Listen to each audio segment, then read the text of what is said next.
আসসালামু আলাইকুম। Bangla নিকেতনের job solution class 4 4 নম্বর ক্লাসে আপনাদের সবাইকে স্বাগত জানাচ্ছি। ক্লাসটি যারা রেকর্ড দেখবেন তাদেরকেও স্বাগত জানিয়ে রাখছি। আমরা দেখতে দেখতে তিনটি ক্লাস শেষ করেছি। আজকে 4 নম্বর ক্লাস। এই 4 নম্বর ক্লাসটি খুবই গুরুত্বপূর্ণ। আমরা দেখব যে এই প্রশ্নগুলো থেকেই সামনে যে পরীক্ষাগুলো হয়েছিল সেই পরীক্ষাগুলোতে অনেকগুলো প্রশ্ন কিন্তু কমন ছিল, মানে রিপিট প্রশ্ন ছিল। তো যারা রেকর্ড ক্লাসটা পরবর্তীতে দেখবেন আপনারা খুব মনোযোগ সহকারে প্রশ্নগুলো সমাধান করবেন এবং আপনারা চেষ্টা করবেন একটু কমেন্টেই উত্তরগুলো করার জন্য। এখন যারা ক্লাসটিতে যুক্ত হবেন আপনারা তো কমেন্টে উত্তর করবেনই চ্যাট বক্সে, পাশাপাশি আপনারা যখন আপলোড করা হবে রেকর্ডটা তখন সেখানে আপনারা কমেন্টে উত্তরগুলো করবেন, নিজেদের চর্চা হবে। তাহলে আজকে আমাদের ক্লাসের বিষয়বস্তু কি কি? আজকে আমাদের ক্লাসের বিষয়বস্তু হচ্ছে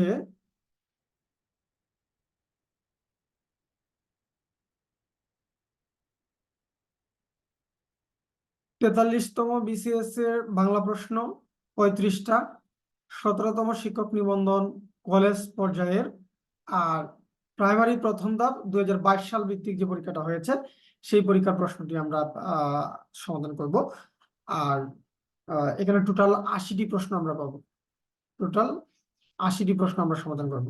আশা করছি আমাকে ঠিকঠাক দেখতে এবং শুনতে পাচ্ছেন, কোনো সমস্যা নেই আশা করছি। সমস্যা হওয়ার কথা না, সবকিছু আজকে ঠিকঠাক করে নিয়েছি। সেদিন দেখলাম যে লেখাগুলো ঠিকঠাক ওঠে নেই। যাই হোক, আমরা প্রশ্নে চলে যাই। আমাদের প্রথম প্রশ্নটি কি? প্রথম প্রশ্নটি হচ্ছে, কেন্তুমের কোন দুটি শাখা এশিয়ার অন্তর্গত? অর্থাৎ আমাদের যে ইন্দো ইউরোপীয় যে ভাষাগোষ্ঠী রয়েছে, ইন্দো ইউরোপীয় যে ভাষাগোষ্ঠী রয়েছে, এটা দুইটা ভাগ না? একটা হচ্ছে কি শতম, আর একটা হচ্ছে কেন্তুম। এখন বলা হচ্ছে যে কেন্তুমের কোন দুটি শাখা এশিয়ার অন্তর্গত? অর্থাৎ আমাদের যে এশিয়া মহাদেশ রয়েছে এই এশিয়া মহাদেশের অন্তর্গত কোন দুটি? তামিল দ্রাবিড়, আর্য অনার্য, মাগধী গৌড়ী, নাকি হিত্তিক এবং তুখারি? এখানে কিন্তু যে মাগধী গৌড়ী এগুলো কিন্তু অনেক পরের বিষয়, এগুলো অনেক পরের বিষয়। আর্য অনার্য এর আগে কিন্তু আমাদের ভাষা ছিল, ভাষাগোষ্ঠী কিন্তু আরো অনেক পুরাতন। দ্রাবিড়টা প্রাচীন যুগে ছিল, কিন্তু এটা কোনো ভাষাগোষ্ঠী না। অস্ট্রিক ছিল, অস্ট্রিক যে জাতিগোষ্ঠী যে ছিল তাদের নামে একটা ভাষাগোষ্ঠী ছিল, সেটার নাম হচ্ছে অস্ট্রিক। আমরা দেখতে পাই যে আমাদের প্রাচীন জাতিগোষ্ঠী যারা ছিল তাদের ভাষা ছিল কি অস্ট্রিক। তাহলে এখানে সঠিক উত্তর কোনটি হবে? সঠিক উত্তর হবে হিত্তিক এবং তুখারিক। হিত্তিক এবং তুখারিক হচ্ছে এখানে সঠিক উত্তর। আমরা পরের প্রশ্নে যাব। এটি একটি সহজ প্রশ্ন ছিল, আমরা পরের প্রশ্নটিতে যাই। এটি এসেছে হচ্ছে আলাওলের একটি কবিতার লাইন থেকে। কি বলছে? রুখের তেন্তুলি কুমিরে খায়, এটার অর্থ কি? তেন্তুলি মানে কি? তেন্তুলি মানে হচ্ছে তেঁতুল। তেন্তুলি মানে হচ্ছে তেঁতুল। তাহলে কুমির তো কুমিরই আমরা জানি, আর রুখ মানে হচ্ছে বৃক্ষ। তাহলে এখানে কি বেজি কুমিরকে রুখে দেয়? না, এটা হবে না। বৃক্ষের শাখায় পাকা তেঁতুল, এটাও হবে না। গাছের তেঁতুল কুমিরে খায়, ভুল থেকে শিক্ষা নিতে হয়। এই ভুল থেকে শিক্ষা নিতে হবে না, এটা একটা সরাসরি কবিতার লাইন এবং এটার কোনো ভাবার্থ নেই, এটা সরাসরি আক্ষরিক অর্থই হবে। আক্ষরিক অর্থ যদি হয় তাহলে রুখ হচ্ছে গাছ, তেঁতুলি মানে তেঁতুল, কুমির তো কুমির, তাহলে গাছের তেঁতুল কুমিরে খায়, এটা হবে সঠিক উত্তর। এখানে 2 নম্বর যে প্রশ্নটি রয়েছে আমরা দেখতে পাচ্ছি এটি কিন্তু সঠিক উত্তর। এখানে পরের প্রশ্নটিতে যাই। পরের প্রশ্নটি কি? বলা হচ্ছে যে মনসা দেবীকে নিয়ে লেখা বিজয় গুপ্তের মঙ্গল কাব্যের নাম কি? আমরা শ্রীকৃষ্ণ কীর্তন সরি আমরা মঙ্গল কাব্যের যে ক্লাসটি করেছি সেই মঙ্গল কাব্যের ক্লাসটিতে কিন্তু আমরা দেখিয়েছি যে বিজয়গুপ্ত তিনি একটি মঙ্গল কাব্য রচনা করেছেন এবং তিনি এই মনসামঙ্গল কাব্যের শ্রেষ্ঠ কবি। মনসামঙ্গল কাব্যের শ্রেষ্ঠ কবি হচ্ছে বিজয়গুপ্ত। তার রচিত গ্রন্থ কোনটি? মনসামঙ্গল। শুধু মনসামঙ্গল আলাদা একটা কাব্য ধারার নাম। এটার আদি কবি কে? আদি কবি হচ্ছে কানা হরিদত্ত, তাই না? কানা হরিদত্ত হচ্ছে আদি কবি। মনসা বিজয় আছে, পদ্মপুরাণ আছে, পদ্মাবতী আছে। দেখুন, মনসা বিজয়, আমি আপনাদেরকে বলেছিলাম, ক্লাসে ব্যাখ্যা করেছিলাম যে মনসার সাথে বিজয় শব্দটি কেন, এই মঙ্গলের পরিবর্তে বিজয় শব্দটিও লেখা হতো, কারণ হচ্ছে তখনকার সময়ে দেবদেবীদেরকে, এই অত্র অঞ্চলীয় দেবদেবীদেরকে প্রতিষ্ঠিত করার জন্য লেখকরা একটা প্রচেষ্টা চালিয়েছিলেন এবং তারা সফল হয়েছিলেন। এই জন্য মঙ্গলের পরিবর্তে তারা বিজয় শব্দটা ব্যবহৃত করে থাকেন। তাহলে মনসা বিজয় এটা কার লেখা? মনসা বিজয় এটা হচ্ছে বিপ্রদাস পিপিলাই, তাই না?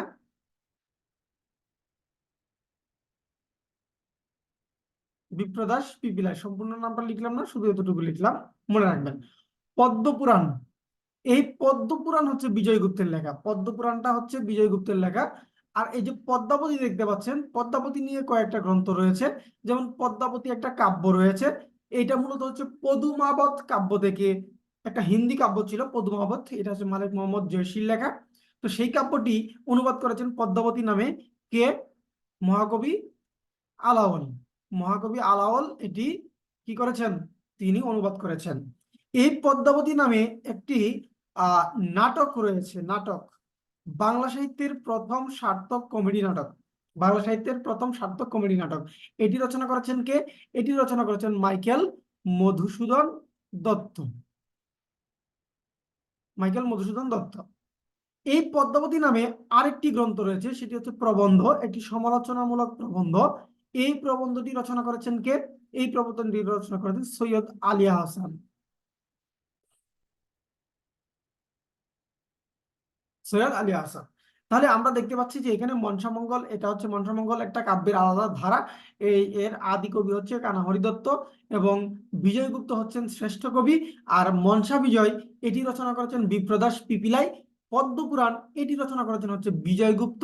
পদ্মপুরাণ মানেই কিন্তু হচ্ছে কি, সেই মনসা দেবী, হ্যাঁ, একই নাম কিন্তু, পদ্মাবতী মানেও কিন্তু মনসা দেবী। তো পদ্মাবতী, এখানে তিনটা পরিচয় পেলাম পদ্মাবতীর। পদ্মাবতী যদি কাব্য হয় আলাওল, নাটক যদি হয় তাহলে মধুসূদন দত্ত, প্রবন্ধ হলে সৈয়দ আলী আহসান। তাহলে আমাদের এখানে 3 নম্বর প্রশ্নটি খুবই গুরুত্বপূর্ণ ছিল এবং এখান থেকে আমরা কয়েকটি গুরুত্বপূর্ণ বেশ কয়েকটি তথ্য পেলাম। এই তথ্যগুলো আমাদের মাথায় রাখতে হবে। আমরা পরের প্রশ্নটিতে চলে যাব। 4 নম্বর প্রশ্নটি হচ্ছে কি, পৃষ্ঠপোষকতা থেকে। গত 2 দিনটা বিশেষ ধরে এই ধরনের প্রশ্ন কিন্তু আসছে, হ্যাঁ, যে দৌলত উজির বাহারাম খান, দৌলত উজির বাহারাম খান, এই দৌলত উজির হচ্ছে তার উপাধি, তার আসল নাম ছিল হচ্ছে বাহারাম খান। তার আসল নাম কি? তার আসল নাম হচ্ছে বাহারাম খান। সাহিত্য সৃষ্টিতে কার পৃষ্ঠপোষকতা লাভ করেছিলেন? এর আগেরটা এসেছিল যে পদ্মাবতী রচনা করতে আলাওল কার পৃষ্ঠপোষকতা লাভ করেছিলেন। তো এখানে আসছে দৌলত উজির বাহারাম খান সাহিত্য সৃষ্টিতে কার পৃষ্ঠপোষকতা লাভ করেন? এই দৌলত উজির তিনি ছিলেন হচ্ছে আরাকান রাজসভার কবি। কোন রাজসভা? আরাকান রাজসভার কবি। আচ্ছা, সুলতান গিয়াসউদ্দিন আজম শাহ, সুলতান গিয়াসউদ্দিন আজম শাহ কি তার পৃষ্ঠপোষকতা করেছিলেন? না। সুলতান গিয়াসউদ্দিন আজম শাহ তিনি তার সময়ে আহ বাংলা সাহিত্যের স্বর্ণযুগ বলা চলে, বাংলা সাহিত্যের স্বর্ণযুগ বলা চলে তার সময়টাকে। এবং এই গিয়াসউদ্দিন আজম শাহ তিনি ফার্সি সাহিত্যে কিন্তু খুবই বিখ্যাত ছিলেন, ফার্সি, নিজে ফার্সিতে লিখতেন এবং ফার্সি কবি হাফিজের সাথে তার পত্র আলাপ হতো। এটা কিন্তু গুরুত্বপূর্ণ প্রশ্ন, পরীক্ষায় আসে। পারস্য কবি হাফিজের সাথে তার পত্র আলাপ হতো এবং তিনি তাকে এই উপমহাদেশে আসার জন্য আমন্ত্রণ জানিয়েছিলেন। তাকে উদ্দেশ্য করে কিন্তু হাফিজ একটি গজলও লিখেছেন। তারপর হচ্ছে কি কুরেশি মাগন ঠাকুর, কুরেশি মাগন ঠাকুর ছিলেন হচ্ছে আরাকান রাজসভার প্রধানমন্ত্রী, আরাকান রাজসভার প্রধানমন্ত্রী এবং তিনি একজন কবি ছিলেন, তিনি নিজেও একজন কবি ছিলেন। সুলতান বরবক শাহ, জমিদার নিজাম শাহ, তাদের মধ্যে কে হবে উত্তর? যেহেতু আরাকানের সাথে সম্পর্কযুক্ত হচ্ছে কুরেশি মাগন ঠাকুর, তাহলে এখানে আমরা বলতে পারি যে দৌলত উজির বাহারাম খান সাহিত্য সৃষ্টিতে কুরেশি মাগন ঠাকুরের পৃষ্ঠপোষকতা পেয়েছিলেন। পৃষ্ঠপোষকতা বলতে কি বোঝাচ্ছে? পৃষ্ঠপোষকতা বলতে বোঝানো হচ্ছে যে তিনি যে সাহিত্য চর্চা করেছেন, এই সাহিত্য চর্চার পিছনে যত খরচ, এইগুলো কে দিয়েছেন বা কে পৃষ্ঠপোষকতা করেছেন আর কি। পরবর্তী প্রশ্ন, খুবই সহজ একটি প্রশ্ন এবং এটি কয়েকবারই এসেছে বিভিন্ন পরীক্ষায়। চর্যাপদের প্রাপ্তি স্থান কোথায়? প্রাপ্তি স্থান কোথায়? বাংলাদেশ, নেপাল, উড়িষ্যা, ভুটান, কোথায় হবে এটা? বাংলাদেশে তো পাইনি, উড়িষ্যাতেও পায়নি, ভুটানেও পায়নি, পেয়েছে কোথায়? নেপালের রাজ দরবার, আবার অনেকেই বলে থাকে রাজ গ্রন্থশালা, তাই না? রাজ গ্রন্থশালা, এই যে কোনো একটা থেকে পাওয়া গেছে আর কি। তো যাই হোক, এটা হচ্ছে নেপালের রাজ দরবার থেকে পাওয়া গেছে। কত সালে? 1907 সালে। কে পেয়েছেন? এটা আবিষ্কারক কে? হরপ্রসাদ শাস্ত্রী। হরপ্রসাদ, ঠিক আছে, হরপ্রসাদ শাস্ত্রী তিনি এটি আবিষ্কার করেছেন 1907 সালে, এবং পরবর্তীতে 1916 সালে এটি কি করেছেন? প্রকাশ করেছেন। কোথা থেকে? বঙ্গীয় সাহিত্য পরিষদ থেকে। হ্যাঁ, আমরা চর্যাপদ থেকে এই তথ্যটুকু আপাতত জেনে নিলাম। আমরা পরবর্তী প্রশ্নে চলে যাব।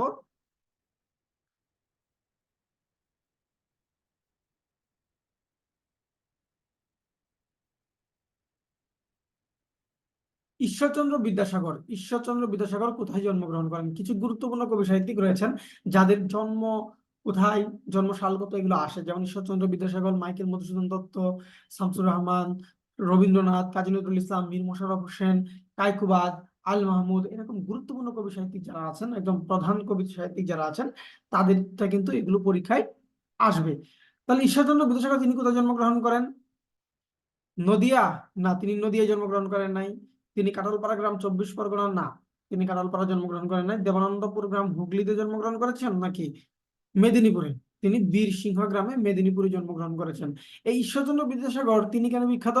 তিনি হচ্ছেন বাংলা সাহিত্যে গদ্যের জনক, গদ্যের জনক, এবং বাংলা সাহিত্যের জ্যোতি বা চিহ্নের প্রবর্তক তিনি। এমনকি আপনি দেখেন বাংলা মৌলিক যে গ্রন্থগুলো রয়েছে সেগুলো কিন্তু তিনি রচনা করেছেন। তিনি বেতাল বেতাল পঞ্চবিংশতি রচনা করেছেন তিনি, এবং তার একটা ব্যাকরণ গ্রন্থ রয়েছে।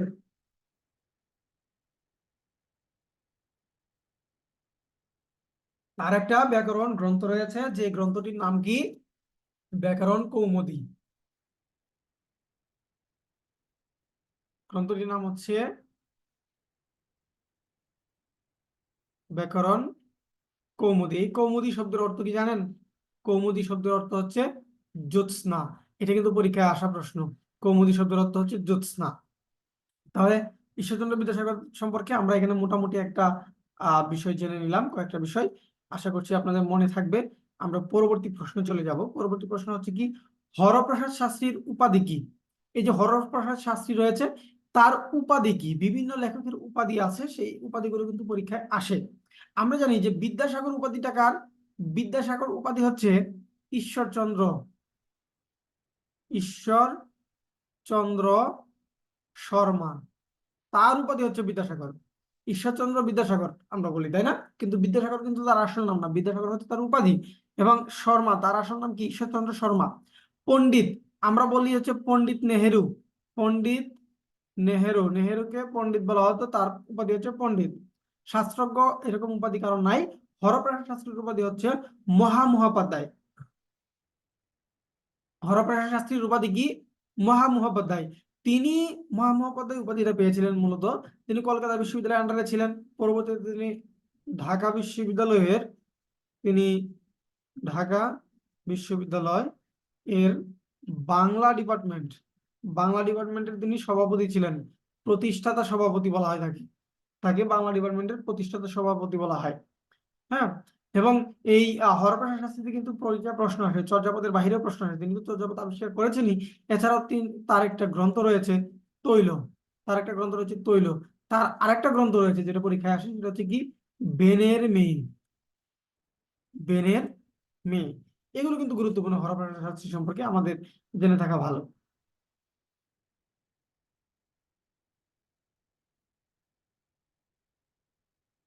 এই প্রশ্নটি অনেকেই পারেননি, এই প্রশ্নটি অনেকেই পারেননি। ওই খেপেছে পাগলি মায়ের দামাল ছেলে। এখানে দামাল ছেলেটা কে? এটা মূলত কাজী নজরুল ইসলাম রচনা করেছেন। রচনা করেছেন কি?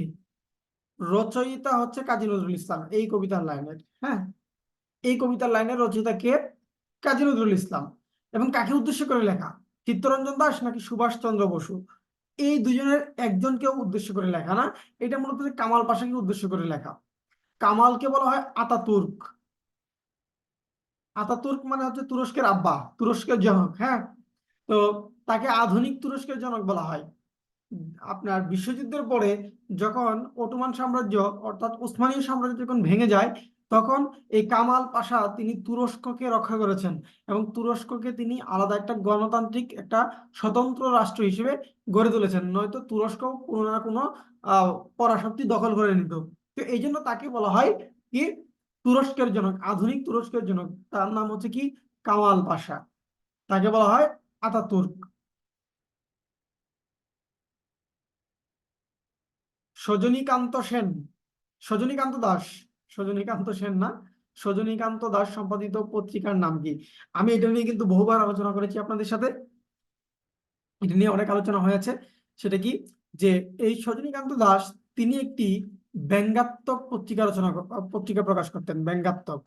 এবং এই ব্যঙ্গাত্মক পত্রিকাটি তখনকার সময়ে জীবনানন্দ দাশ, কাজী নজরুল ইসলাম এবং সমসাময়িক অন্যান্য যারা ছিলেন তাদের কবিতাগুলি ব্যঙ্গ করে তিনি এখানে হাস্যরসাত্মক ভাবে উপস্থাপন করতেন। তো সজনীকান্ত দাস সেই পত্রিকাটির নাম হচ্ছে কি, শনিবারের চিঠি। এটা কিন্তু পরবর্তীতে আবার বিসিএসে আসছিল যে শনিবারের চিঠি কোন ধরনের পত্রিকা। এটি কিন্তু একটি ব্যঙ্গাত্মক পত্রিকা, ব্যঙ্গাত্মক সাহিত্যিক পত্রিকা। রবিবারের ডাকার এটা দরকার নাই, বিজলি এটা আমরা জানি যে নজরুল এটা সম্পাদনা করেছেন, এবং নজরুলের বিদ্রোহী যে কবিতাটা এটা বিজলি পত্রিকায় প্রকাশিত। বঙ্গদর্শন এটা গুরুত্বপূর্ণ, এটা সাল সহ কিন্তু পরীক্ষায় আসে, 1872 সালে প্রকাশিত। কার? এটা হচ্ছে বঙ্কিমের, এটা হচ্ছে বঙ্কিমের। এটা কিন্তু সাল সহ পরীক্ষায় চলে আসে।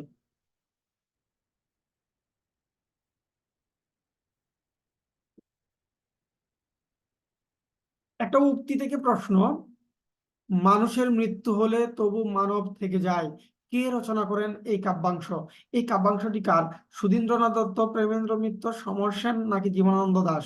আমরা দেখি যে জীবনানন্দ দাশের কয়েকটা উক্তি পরপর পরীক্ষায় আসা শুরু হয়েছে।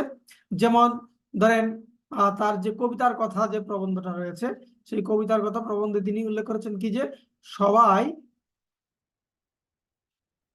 কবি নন, কেউ কেউ কবি। এটা কিন্তু পরীক্ষায় আসছে আবার। এটা জীবনানন্দ দাশের একটা উক্তি। আমরা দেখবো যে রূপসী বাংলা নিয়ে তার আরেকটা উক্তি আসছে, যদিও সেটা সরাসরি জিজ্ঞেস করেনি কার উক্তি, ভিন্নভাবে প্রশ্নটা এসেছে। আমরা সেটাও দেখবো, প্রশ্নটা সামনেই পাবো। আমরা পরবর্তীতে চলে যাই, পরবর্তী প্রশ্ন চলে যাই। নিচের কোনটি মুক্তিযুদ্ধ ভিত্তিক উপন্যাস? মুক্তিযুদ্ধ ভিত্তিক যে উপন্যাস এটা কিন্তু বিশেষ পরীক্ষা একটা থাকেই। তো মুক্তিযুদ্ধ ভিত্তিক উপন্যাস কোনটি?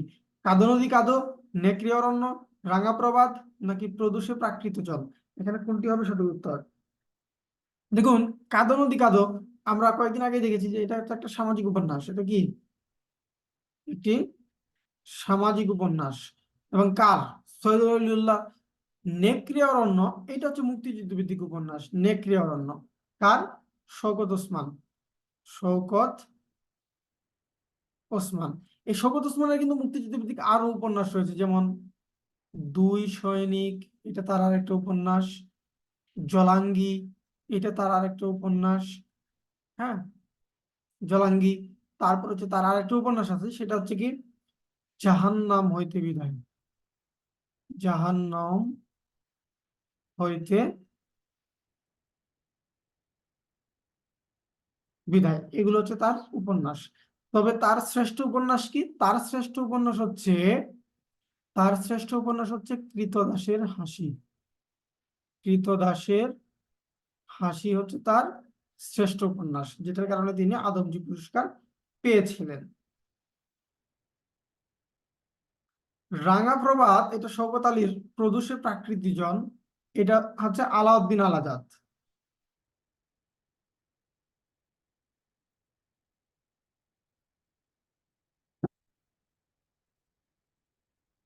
মুখ ঢেকে যায় বিজ্ঞাপনে এই কাব্যগ্রন্থের কবি কে? মুখ ঢেকে যায় বিজ্ঞাপনে এটা কি রফিক আজাদের, শঙ্খ ঘোষের, শক্তি চট্টোপাধ্যায় নাকি শামসুর রহমান? এটা সঠিক উত্তর কি হবে? মুখ, রফিক আজাদ নাকি শঙ্খ ঘোষ নাকি শক্তি চট্টোপাধ্যায় নাকি শামসুর রহমান? এটা সঠিক উত্তর কি হবে? দেখুন, রফিক আজাদ তিনি কেন বিখ্যাত? তিনি একটা উক্তি দিয়ে বিখ্যাত। সেটা কি? ভাত দে হারামজাদা, নইলে মানচিত্র চিবিয়ে খাবো, তাই না? তার বিখ্যাত কাব্যগ্রন্থ হচ্ছে পাগলা গারদ থেকে প্রেমিকের চিঠি, হাতুড়ির নেচে জীবন, এগুলো হচ্ছে তার বিখ্যাত কাব্যগ্রন্থ। শক্তি চট্টোপাধ্যায় আমাদের তেমন গুরুত্বপূর্ণ না, বা তার নিয়ে আলোচনা করার দরকার নাই। এই মুখ দিকে যে বিজ্ঞাপন এটা হচ্ছে শঙ্খ ঘোষের একটা কাব্যগ্রন্থ।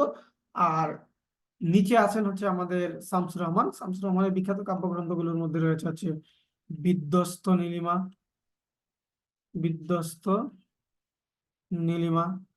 তারপরে হচ্ছে আহ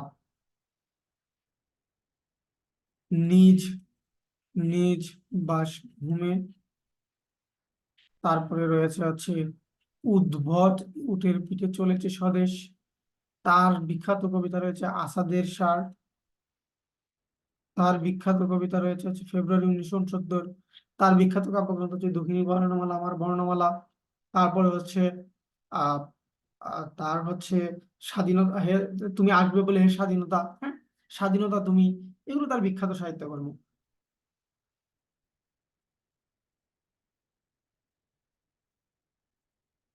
ক্ষুদ্র জাতিগোষ্ঠী নিয়ে লেখা উপন্যাস কোনটি? এখানে বলছে ক্ষুদ্র জাতিগোষ্ঠী নিয়ে লেখা উপন্যাস কোনটি। এই 23 নম্বর চলচ্চিত্র, ক্ষুধা ও আশা, কর্ণফুলী, নাকি ধানকন্যা।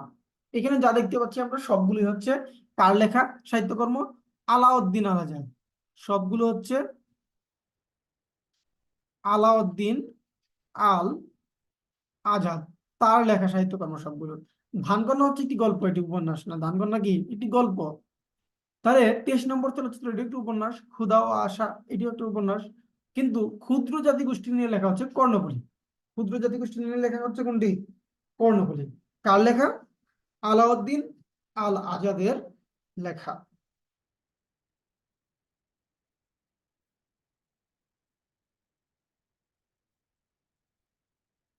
আমরা এখানে ছদ্মনাম থেকে প্রশ্ন পেয়েছি। ছদ্মনাম, উপাধি থেকে একটা প্রশ্ন এসেছে, ছদ্মনাম থেকেও এসেছে। নীল লোহিত নামে লিখতেন কে? ছদ্মনাম মানে কি?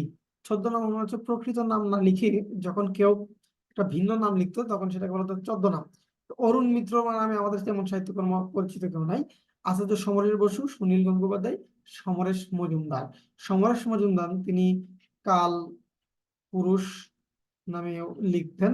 তবে কালপুরুষ নামে কিন্তু তার উপন্যাস রয়েছে, কালবেলা নামে তার উপন্যাস রয়েছে। সুনীল গঙ্গোপাধ্যায় তিনি নীল লোহিত নামে লিখতেন। তার বিখ্যাত সাহিত্যকর্ম কি? পূর্ব পশ্চিম, তার বিখ্যাত উপন্যাস। এবং এটি কিন্তু মুক্তিযুদ্ধ ভিত্তিক, পূর্ব পশ্চিম।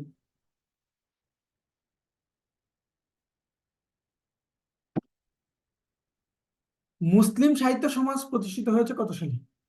বঙ্গীয় সাহিত্য পরিষদ যেটা ছিল সেখান থেকে বের হয়ে মুসলমান সাহিত্যিক যারা ছিলেন তারা মুসলিম সাহিত্য সমাজ প্রতিষ্ঠিত করেছিলেন।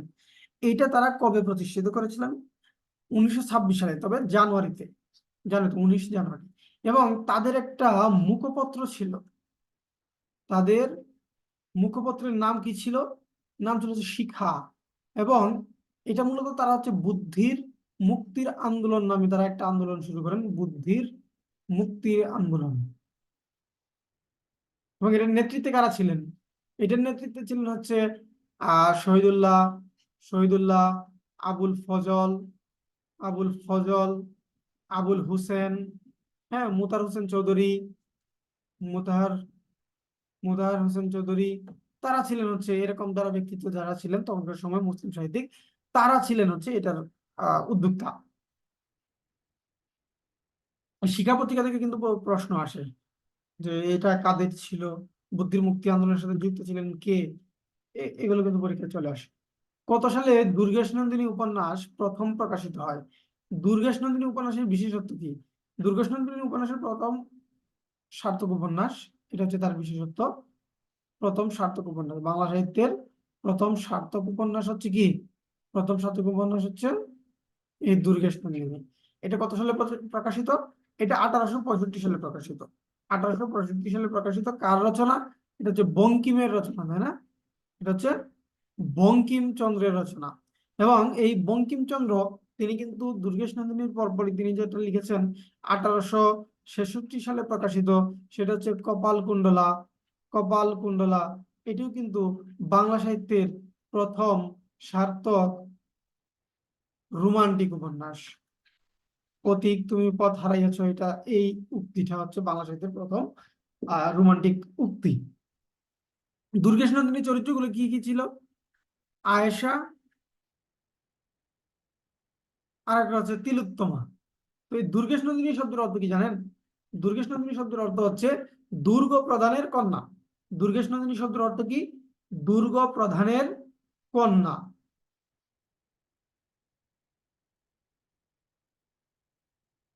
আমরা পরের প্রশ্নটি দেখি। বাংলা সাহিত্যে প্রথম মহিলা ঔপন্যাসিকের নাম কি? বাংলা সাহিত্যের প্রথম মহিলা ঔপন্যাসিকের নাম কি?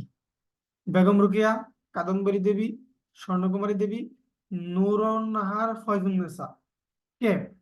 বেগম রোকেয়া, তিনি হচ্ছেন নারী জাগরণের অগ্রদূত, মুসলিম নারী জাগরণের অগ্রদূত। তিনি অনেকগুলো উপন্যাস রচনা করেছেন। আহ দুটি উপন্যাস তার মধ্যে অন্যতম, দুটি উপন্যাস রচনা করেছেন তিনি। হচ্ছে সুলতানার স্বপ্ন, যদি এটা পুরোপুরি উপন্যাস বলা চলে না। আর হচ্ছে পদ্মরাগ। পদ্মরাগ।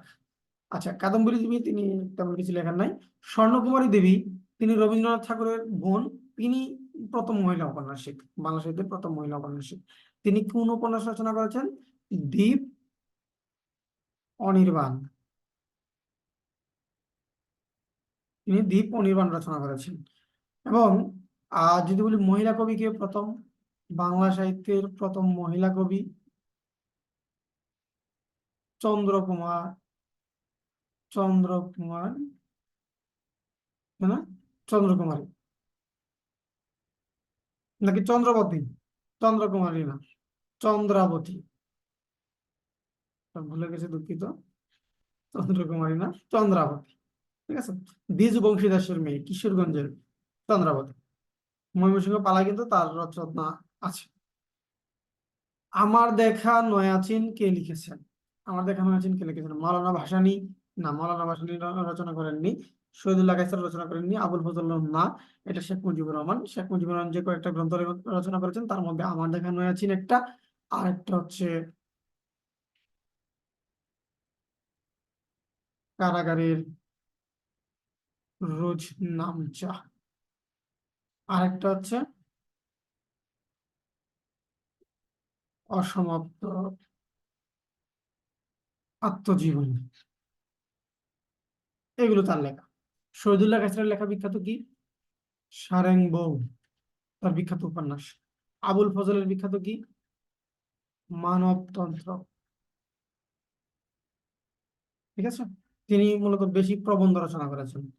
আর এই মানবতন্ত্রের বিখ্যাত প্রবন্ধ হচ্ছে মানব কল্যাণ, যেটা ইন্টারমিডিয়েটে পাঠ্য করা আছে।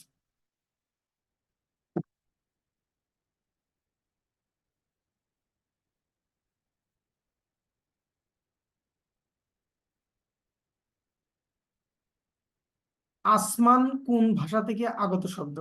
আগের প্রশ্নটি আমরা বাদ দিয়েছি। আগের প্রশ্নটি ছিল হচ্ছে মূলত আমার জায়গায় রাজনীতির 50 বছর, এখানে ভুল আছে একটু, সেই জন্য আগের প্রশ্নটা বাদ দিয়ে দিয়েছি।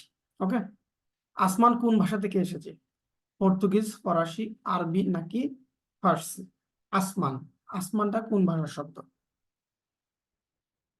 পর্তুগিজ না, পর্তুগিজ না। পর্তুগিজ ভাষার শব্দগুলো কি কি? পর্তুগিজ, আমাদের অনেক শব্দ আছে পর্তুগিজ গুরুত্বপূর্ণ। যেমন তার মধ্যে একটা হচ্ছে আনারস, আনারস, পেয়ারা, হ্যাঁ, সাবান, বালতি, গির্জা, গুদাম, পাদ্রি, ছাবি, পিন, আলপিন। এগুলো সব হচ্ছে পর্তুগিজ শব্দ। ফরাসি শব্দ কি? চকলেট। চকলেট মেক্সিকান শব্দ। চকলেট হচ্ছে মেক্সিকান মেক্সিকান শব্দ। রেস্তোরাঁ হচ্ছে ফরাসি শব্দ। রেস্তোরাঁ, হ্যাঁ। আচ্ছা, এটা হচ্ছে আরবি শব্দ। ফার্সি শব্দ তো অসংখ্য, অগণিত। কলমও কিন্তু আরবি শব্দ, কলম, হ্যাঁ। আসমান, জমিন, হ্যাঁ। তারপর জান্নাত, জাহান্নাম, নামাজ, এগুলো সরি, নামাজ না, নামাজ ফার্সি শব্দ। ওগুলো হচ্ছে আরবি শব্দ। আর ফার্সি শব্দগুলো কি কি? ফার্সি শব্দগুলো আছে, যেমন ধরেন বেহেশত, দোজখ, হ্যাঁ। তারপর হচ্ছে কি আদালত। এগুলো হচ্ছে ফার্সি শব্দ।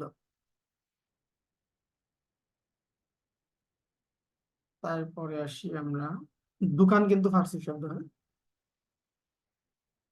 নিম্ন বিবৃত স্বরধ্বনি কোনটি?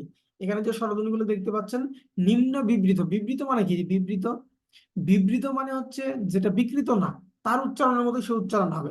এবং নিম্ন কেন? কারণ হচ্ছে আপনি যে ধ্বনিটা উচ্চারণ করেন সেই ধ্বনিটা উচ্চারণের স্থান উচ্চারণের স্থান মানে জিহ্বাটা আপনার কোন জায়গায় থাকে সেই অনুযায়ী হচ্ছে নিম্ন বিবৃত, উচ্চ বিবৃত, পশ্চাৎ, মধ্য, হ্যাঁ, এগুলো নির্ণয় করা হয়। তাহলে স্বরে আ যেটা আ, আপনি দেখুন তো এটা কি নিম্ন হয়? স্বরে আ না, এটা নিম্ন হয় না, এটা মধ্য হয়, উচ্চ মধ্য হয়। তাহলে রস্ব ই, ই দেখুন তো জিহ্বাটা কি নিচে থাকে না? তাহলে এটা হচ্ছে নিম্ন বিবৃত, নিম্ন বিবৃত হচ্ছে রস্ব। এটা এটা গত কয়েক বিসিএস ধরে আসা শুরু হয়েছে। আমরা এর আগেও প্রশ্ন যখন সমাধান করেছি সেখানে প্রশ্নগুলো পেয়েছি, এই টাইপের প্রশ্ন। পরবর্তী প্রশ্নে আমরা চলে যাই। জিজিবিষা শব্দটির অর্থ কি? জীবন নাশের ইচ্ছা, বেঁচে থাকার ইচ্ছা, জীবনকে জানার ইচ্ছা, জীবন জীবিকার পথ, কোনটা হবে? জিজিবিষা, জিজিবিষা জীবনকে জানার ইচ্ছা তো হবেই না। যদি শুধু বলতো যে জানার ইচ্ছা তাহলে জিজ্ঞাসা হতো আর কি। জীবন জীবিকার পথ হবে না। এখন আসেন দেখি, জীবন নাশের ইচ্ছা, জীবন ওই যে হননের ইচ্ছা যেটা সেটা হচ্ছে জিঘাংসা। কি বলে এটাকে? জিজ্ঞাসা। তাহলে এখানে রইল যে জিজি বিষয় হচ্ছে বেঁচে থাকার ইচ্ছা। এরকম ইচ্ছা থেকে কিন্তু প্রশ্ন আসে, যেমন ধরেন কোনো কিছু গোপন রাখার ইচ্ছা, এটাকে বলা হয় জুগুপ্সা। হ্যাঁ, তারপর ধরুন খাওয়ার ইচ্ছা, বুভুক্ষা। তারপর হচ্ছে ধরেন মরার ইচ্ছা, মুমুক্ষু। এরকম ভাবে কিন্তু এই এই টাইপের কিছু শব্দ আছে ইচ্ছা দিয়ে, যেগুলো আসে পরীক্ষায়।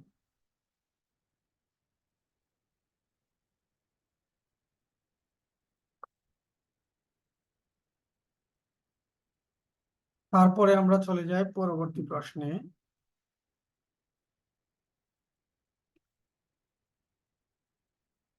বড় থেকে বড্ড, এটি কোন ধরনের পরিবর্তন?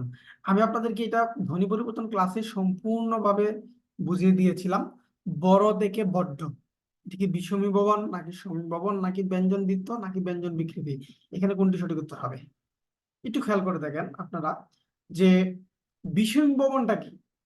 বিষমী ভবন হচ্ছে দুটি সমবর্ণ, সমবর্ণ কি হবে? ভিন্ন হবে। এখানে কি দুটি সমবর্ণ কি ভিন্ন হয়েছে? না, একটা ধ্বনি ছিল সেটা ডাবল হয়েছে, তাই তো? আচ্ছা, সমীভবন কি? সমীভবন হচ্ছে দুটি ভিন্ন ধ্বনি, দুটি ভিন্ন ধ্বনি কি হবে? এক হবে, একরকম হবে। আচ্ছা, উদাহরণ দেব আমি পাশাপাশি। ব্যঞ্জন দ্বিত্ব, একটি বর্ণ, একটি বর্ণ কি হবে? ডাবল হবে, ডাবল হবে। আর ব্যঞ্জন বিকৃতি কি হবে? ব্যঞ্জন বিকৃতি হচ্ছে ব্যঞ্জনটা কি হবে? ব্যঞ্জন পরিবর্তন হবে। এখন উদাহরণ দিলে খুব সহজে বুঝে যাবেন। দেখুন, দুটি সমবর্ণ ভিন্ন হবে। যেমন লাল, এই লাল থেকে যখন আমি বলি নাল, তখন দুইটা ল ছিল না, একটা হয়ে গেল কি দন্তান্ন। তাহলে এই যে দুইটা ন থেকে একটা পরিবর্তন হয়ে গেল, এটা হচ্ছে বিষমী ভবন। তাহলে এখানে দেখেন তো দুইটা কি এক ধরনের বর্ণ ছিল যে পরিবর্তন হলো না, তাহলে এটা বিষমী ভবন হচ্ছে না। তারপরে খেয়াল করে দেখেন এখানে দুটি, দুটি ভিন্ন ধ্বনি এক হবে। যেমন ধরেন আমি বললাম হচ্ছে আহ জন্ম, জন্ম এখানে কি আছে? দন্তন্য আর ম।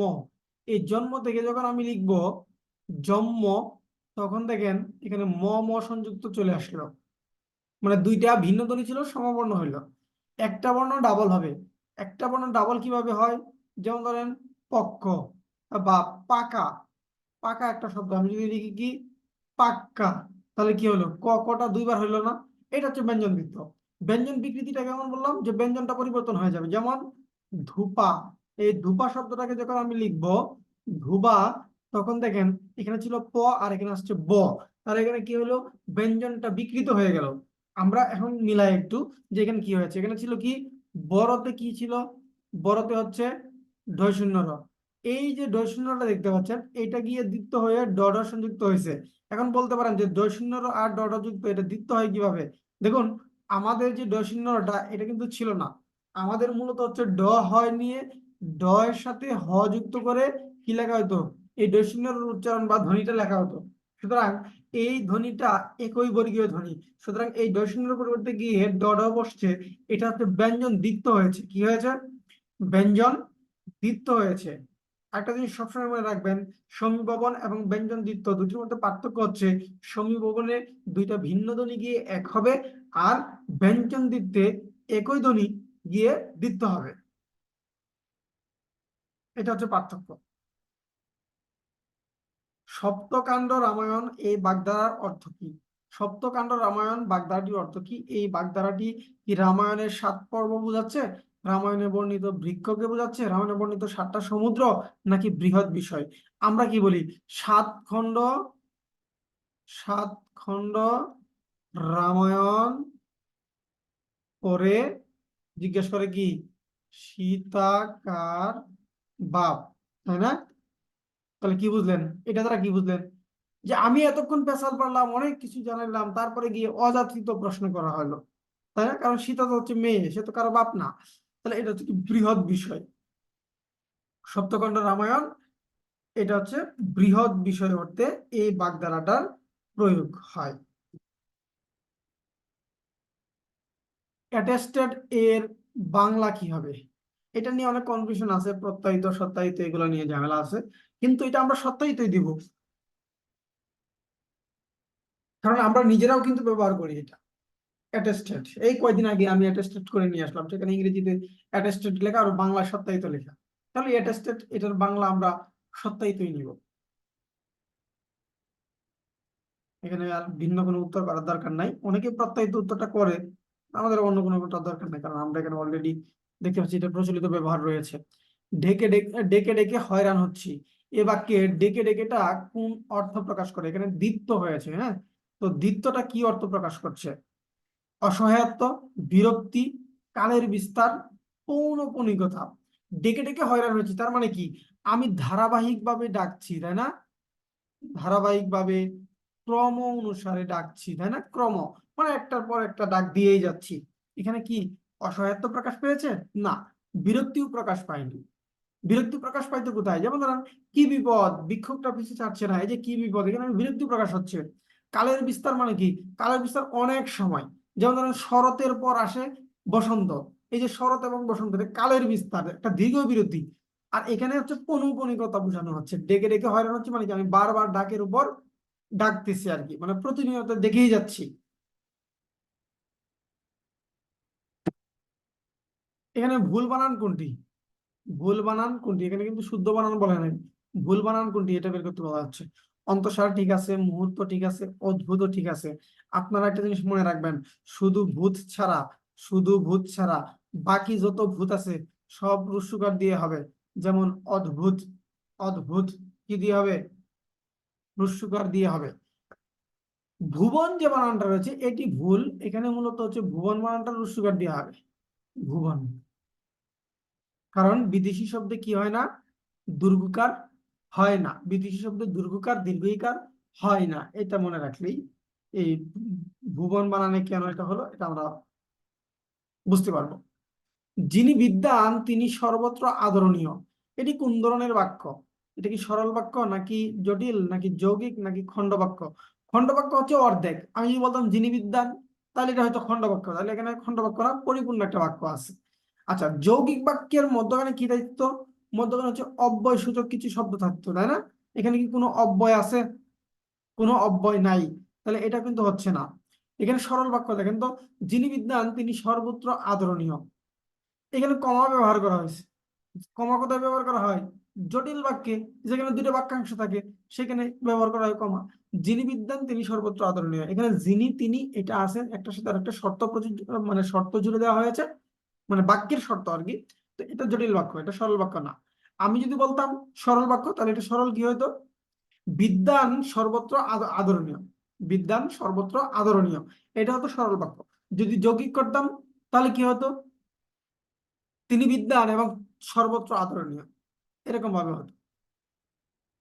তাহলে যেহেতু এরকম নাই, এটা হচ্ছে কি জটিল বাক্য, বা জটিল বাক্যের অপর নাম কি মিশ্র বাক্য আমরা বলতে পারি। চিকিৎসা শাস্ত্র কোন সমাস? কর্মধারয়, কর্মধারয়, বহুব্রীহি, অব্যয়ীভাব, নাকি তৎপুরুষ সমাস? কোনটি হবে এখানে সঠিক উত্তর? দেখুন আমি একটু ব্যাস বাক্য করে দিই আপনাদেরকে।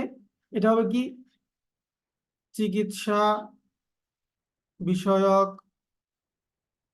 শাস্ত্র, এই হচ্ছে চিকিৎসা শাস্ত্র। এখন খেয়াল করেন এখানে এটা কি নাউন, শাস্ত্রটা কি নাউন, তাহলে নাউন আর নাউন মিলে গেল। এবং দেখতে পাচ্ছি যে মধ্যখানের পদটা কি হলো, মধ্যখানের পদটা লুপ্ত হয়ে গেল। তাহলে নাউন আর নাউন, বিশেষ্য এবং বিশেষ্য। এবং দেখেন চিকিৎসা শাস্ত্র বলতে একটা বইকে বোঝাচ্ছে, তাহলে এখানে শাস্ত্রটা প্রাধান্য পাচ্ছে, মানে হচ্ছে পরপদ প্রধান, পরপদটা এখানে প্রধান। তাহলে এখানে দেখি পরপদ প্রধান কোনটা আছে, বহুব্রীহিত ভিন্ন পদ প্রধান, তাহলে এটা উত্তর হবে না। অব্যয়ভাবে অব্যয় প্রধান, এটা উত্তর হবে না। এখানে তৎপুরুষ হচ্ছে কি পরপদ প্রধান, আর এই কর্মধারয় হচ্ছে পরপদ প্রধান। এখন দুইটার মধ্যে কোনটা উত্তর নিব? দেখেন তৎপুরুষে কি হবে, তৎপুরুষে বিভক্তি লোপ পাবে। দেখুন তো এখানে কোনো বিভক্তির কাজ আছে কিনা, এখানে কোনো বিভক্তি নাই, সুতরাং এটা উত্তর হচ্ছে না, তৎপুরুষে উত্তর হচ্ছে না। এটা হচ্ছে কর্মধারয় সমাস, এবং মাঝের পদটা লোপ পাইছে, এই জন্য এটার নাম হয়ে গেছে কি মধ্য পদ লোপী কর্মধারয়, মধ্য পদলোপী কর্মধারয়।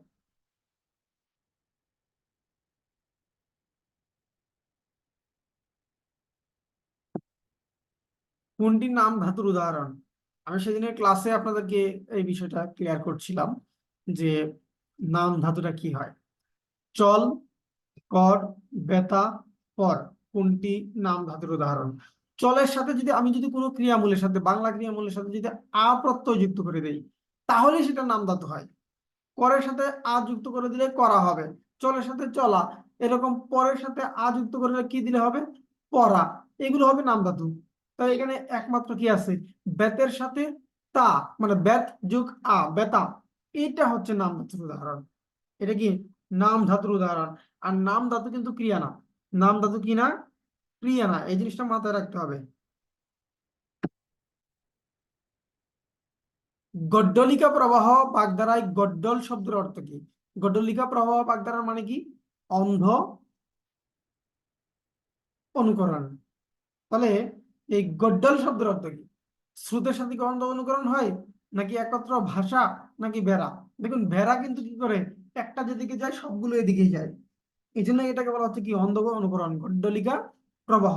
এখানে কিন্তু শ্রুতের প্রবাহ না, হ্যাঁ, অনেকেই ভুল করে এখানে এটা দিতে পারেন, কিন্তু এটা কিন্তু শ্রুতের প্রবাহ না, এই জিনিসটা মনে রাখতে হবে আমাদের।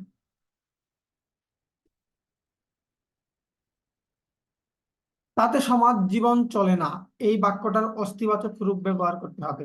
আপনারা একটা জিনিস মনে রাখবেন, নেতিবাচক থেকে অস্তিবাচক করলেও অর্থের কোনো পরিবর্তন হবে না, বাক্যের কি হবে না, বাক্য যখন পরিবর্তন করবেন তখন অর্থ পরিবর্তন হবে না, বাক্যের গঠন পরিবর্তন হবে, কিন্তু অর্থ পরিবর্তন হবে না। অর্থ কি থাকবে? তাহলে আসেন দেখি, তাতে সমাজ জীবন চলে না তার মানে কি, সমাজ জীবন অচল হয়ে পড়ে। তাতে সমাজ জীবন চলে, এটা তো সম্পূর্ণ বিপরীত অর্থ হয়ে যায়, তাহলে বিপরীত অর্থ দিলে হবে না। তাতে না সমাজ জীবন চলে, এটাও হবে না। তাতে সমাজ জীবন অচল হয়ে পড়ে, তাতে সমাজ জীবন সচল হয়ে পড়ে, সচল হয়ে পড়ে আর সমাজ জীবন চলে না, দুইটা তো বিপরীত, এটা হবে না। তাতে সমাজ জীবন অচল হয়ে পড়ে। আমাদের এই যে নেগেটিভ বাক্য থেকে যদি আমাদের পজিটিভ করতে বলে, তাহলে এই নেগেটিভের পরিবর্তে আমার বিপরীত শব্দ ব্যবহার করতে হয়। কি করতে হয়? বিপরীত শব্দটা ব্যবহার করতে হয়। আমি যখন বিপরীতটা ব্যবহার করব, তখনই আমার অর্থটা ঠিক থাকবে। এরকম আপনারা সবগুলোতেই চেষ্টা করবেন। বাকযন্ত্রের অংশ কোনটি?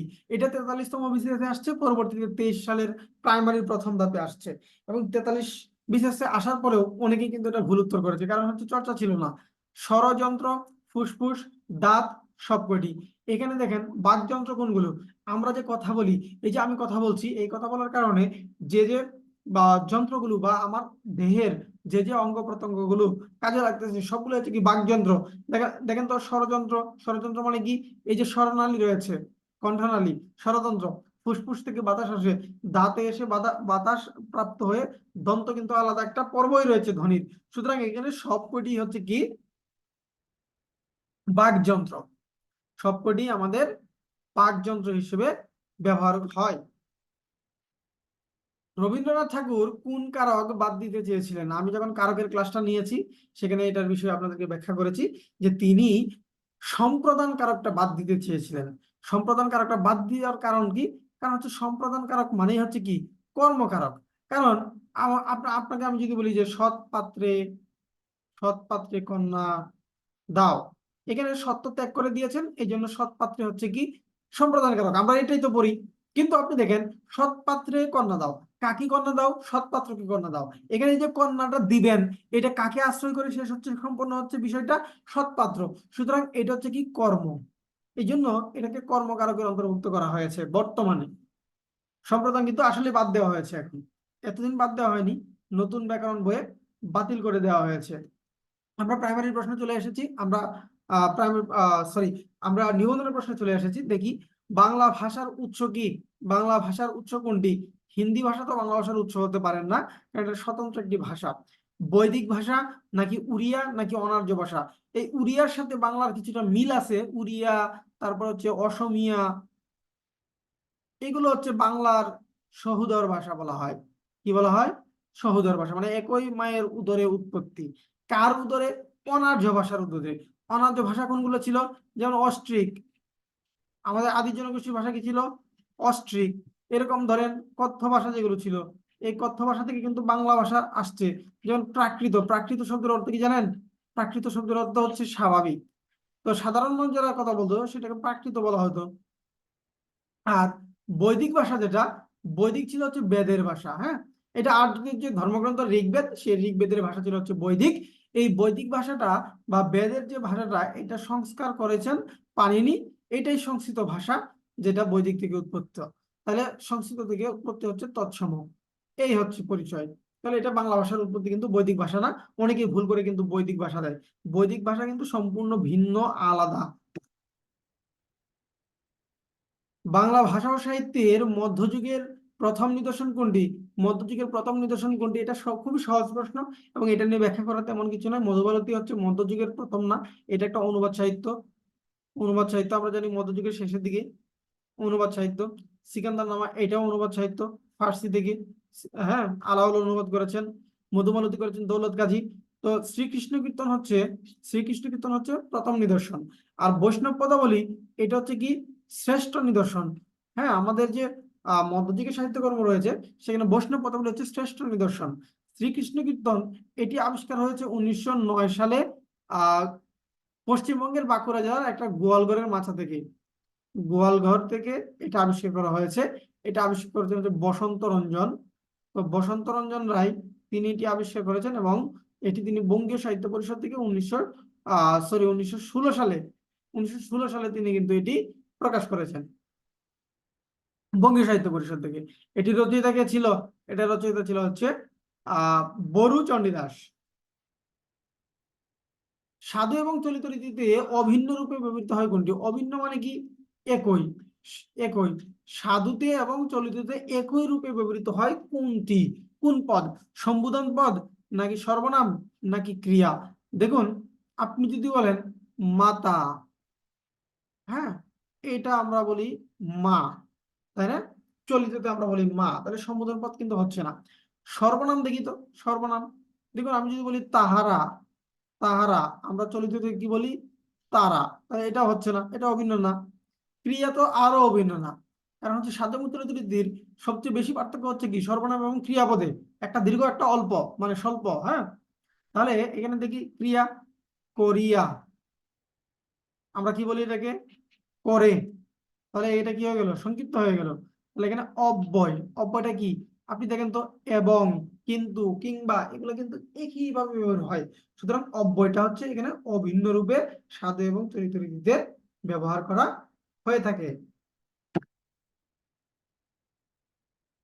ভাষার কোন রীতিটা তৎসম শব্দবহুল? তৎসম শব্দবহুল কোনটা? তৎসম শব্দ তো পরিচয় আমরা পেয়েছি নাকি? ঋগ্বেদের যে ভাষা ছিল বৈদিক, সেই বৈদিক ভাষা সংস্কার করা হয়েছে, সেই সংস্কারকৃত যে ভাষা সেটা হচ্ছে তৎসম ভাষা। তাহলে এই তৎসম শব্দবহুল ভাষারীতি কোনটা? আমরা একটু দেখি, চেষ্টা করি এখান থেকে। কথ্যরীতি, কথ্যরীতি তো তৎসম ছিলই না। কথ্যরীতি হচ্ছে মূলত চলিত রীতির সাথে মিল আছে। লেখ্যরীতির দুইটা রূপ, একটা হচ্ছে চলিত, আর একটা হচ্ছে কি, আহ একটা চলিত আর একটা হচ্ছে সাধু। তো এখানে আমরা দেখতে পাই যে চলিত রীতি যেটা আছে, এটা হচ্ছে তদ্ভব শব্দবহুল, তদ্ভব শব্দবহুল। আর সাধু রীতি যেটা, এটা হচ্ছে তৎসম শব্দবহুল। এটা হচ্ছে তৎসম শব্দবহুল। সাধুরীতির জনক বলা হয় কাকে? রাজা রামমোহন রায়কে বলা হয়। আর চলিত রীতির প্রবর্তককে? প্রমথ চৌধুরী, প্রমথ চৌধুরী। ওকে। এবং সবুজপত্র পত্রিকা খুবই গুরুত্বপূর্ণ ভূমিকা পালন করেছে এক্ষেত্রে। এই যে দেখুন, প্রমোদ চৌধুরীর কথা বলতে বলতে এখানে প্রশ্ন চলে আসছে। প্রমোদ চৌধুরী সম্পাদিত পত্রিকার নাম কি? এখন বলতে পারবেন না। তত্ত্ববোধিনী কার? তত্ত্ববোধিনী হচ্ছে অক্ষয় কুমার দত্ত, তার। সবুজ পত্র প্রমোদ চৌধুরী। কত সাল? 1914 সাল। কল্লুল, কল্লুল কার? দীনেশ দীনেশ রঞ্জন দাস। এটা কত সালে প্রকাশিত? 1923 সালে প্রকাশিত। এবং দেখেন, এটা কিন্তু কল্লোল যুগ নামে বাংলা সাহিত্যে একটা আলাদা যুগের প্রচলন করেছিল। সেখানে জীবনানন্দ দাশ, তারপর হচ্ছে বুদ্ধদেব বসু, সুধীন্দ্রনাথ দত্ত, অমিয় চক্রবর্তী, তারা লেখালেখি করতেন। এই জন্য এটাকে বলা হয় কল্লোল যুগ। তাদেরকে বলা হয় পঞ্চপাণ্ডব এবং 30-এর দশকের কবি। ওকে। ধূমকেতু এটা সম্পাদনা করেছেন কে? কাজী নজরুল ইসলাম সম্পাদনা করেছেন। সহস্রটা কিন্তু গুরুত্বপূর্ণ, কারণ সে চলিত রীতি প্রবর্তনে গুরুত্বপূর্ণ ভূমিকা পালন করেছে। কলম শব্দটি কোন ভাষা থেকে আসছে? সংস্কৃত থেকে না, ফার্সি থেকেও না, তুর্কি থেকেও না, এটা আরবি থেকে আসছে। আমাদের আগে যদিও ছিল ফার্সি, কিন্তু এটা হচ্ছে আমাদের যে বাংলা একাডেমির বাংলা অভিধান রয়েছে, সেখানে আমরা দেখতে পাই যে এটি হচ্ছে আরবি শব্দ। তুর্কি শব্দগুলো কি কি আছে? ফার্সি শব্দ আমরা কয়েকটা বলেছি আগে, এই জন্য এখন আর বলছি না। তুর্কি শব্দ কি আছে? তুর্কি শব্দ যেমন ধরেন, আমি যদি বলি চাকু, দারোগা, তোপ, বাবা, নানি, এগুলো হচ্ছে কি? তুর্কি শব্দ।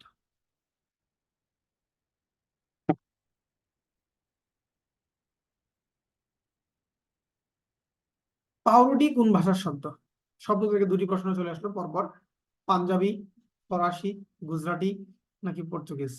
পাউরুটি হচ্ছে পর্তুগিজ শব্দ। গুজরাটি শব্দ কি? হরতাল, হাঙ্গামা, খদ্দের, এগুলো হচ্ছে গুজরাটি শব্দ। ফরাসি শব্দ তো বললাম, রেস্তোরাঁ। পাঞ্জাবি শব্দ কি আছে? পাঞ্জাবি শব্দ আছে হচ্ছে শিখ। হ্যাঁ, এগুলো হচ্ছে পাঞ্জাবি শব্দ।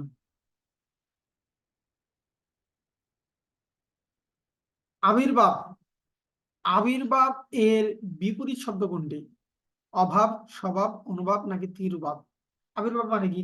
কোনো কিছুর উত্থান, তাই তো? উত্থান। তাহলে কি হবে? তিরুভাব। তিরুভাব হচ্ছে এটার বিপরীত।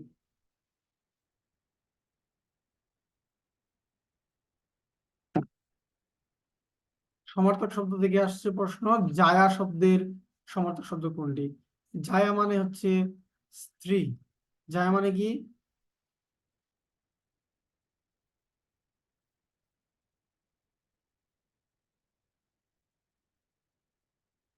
জায়া মানে হচ্ছে স্ত্রী। যেমন জায়া ও পতি আমরা পড়েছি না, দুটো মিলে কি হয়? দম্পতি পড়েছি, তাই তো? আচ্ছা, জায়া মানে স্ত্রী। তাহলে কন্যা কি স্ত্রী হইলো? না, কন্যা মানে কি? মেয়ে। নন্দিনী মানে কি? মেয়ে। তাহলে এই দুইটা মানে মেয়ে। আর ভাগ্নি, ভাগ্নি মানে হচ্ছে কি বোনের মেয়ে, তাহলে এটা হচ্ছে না।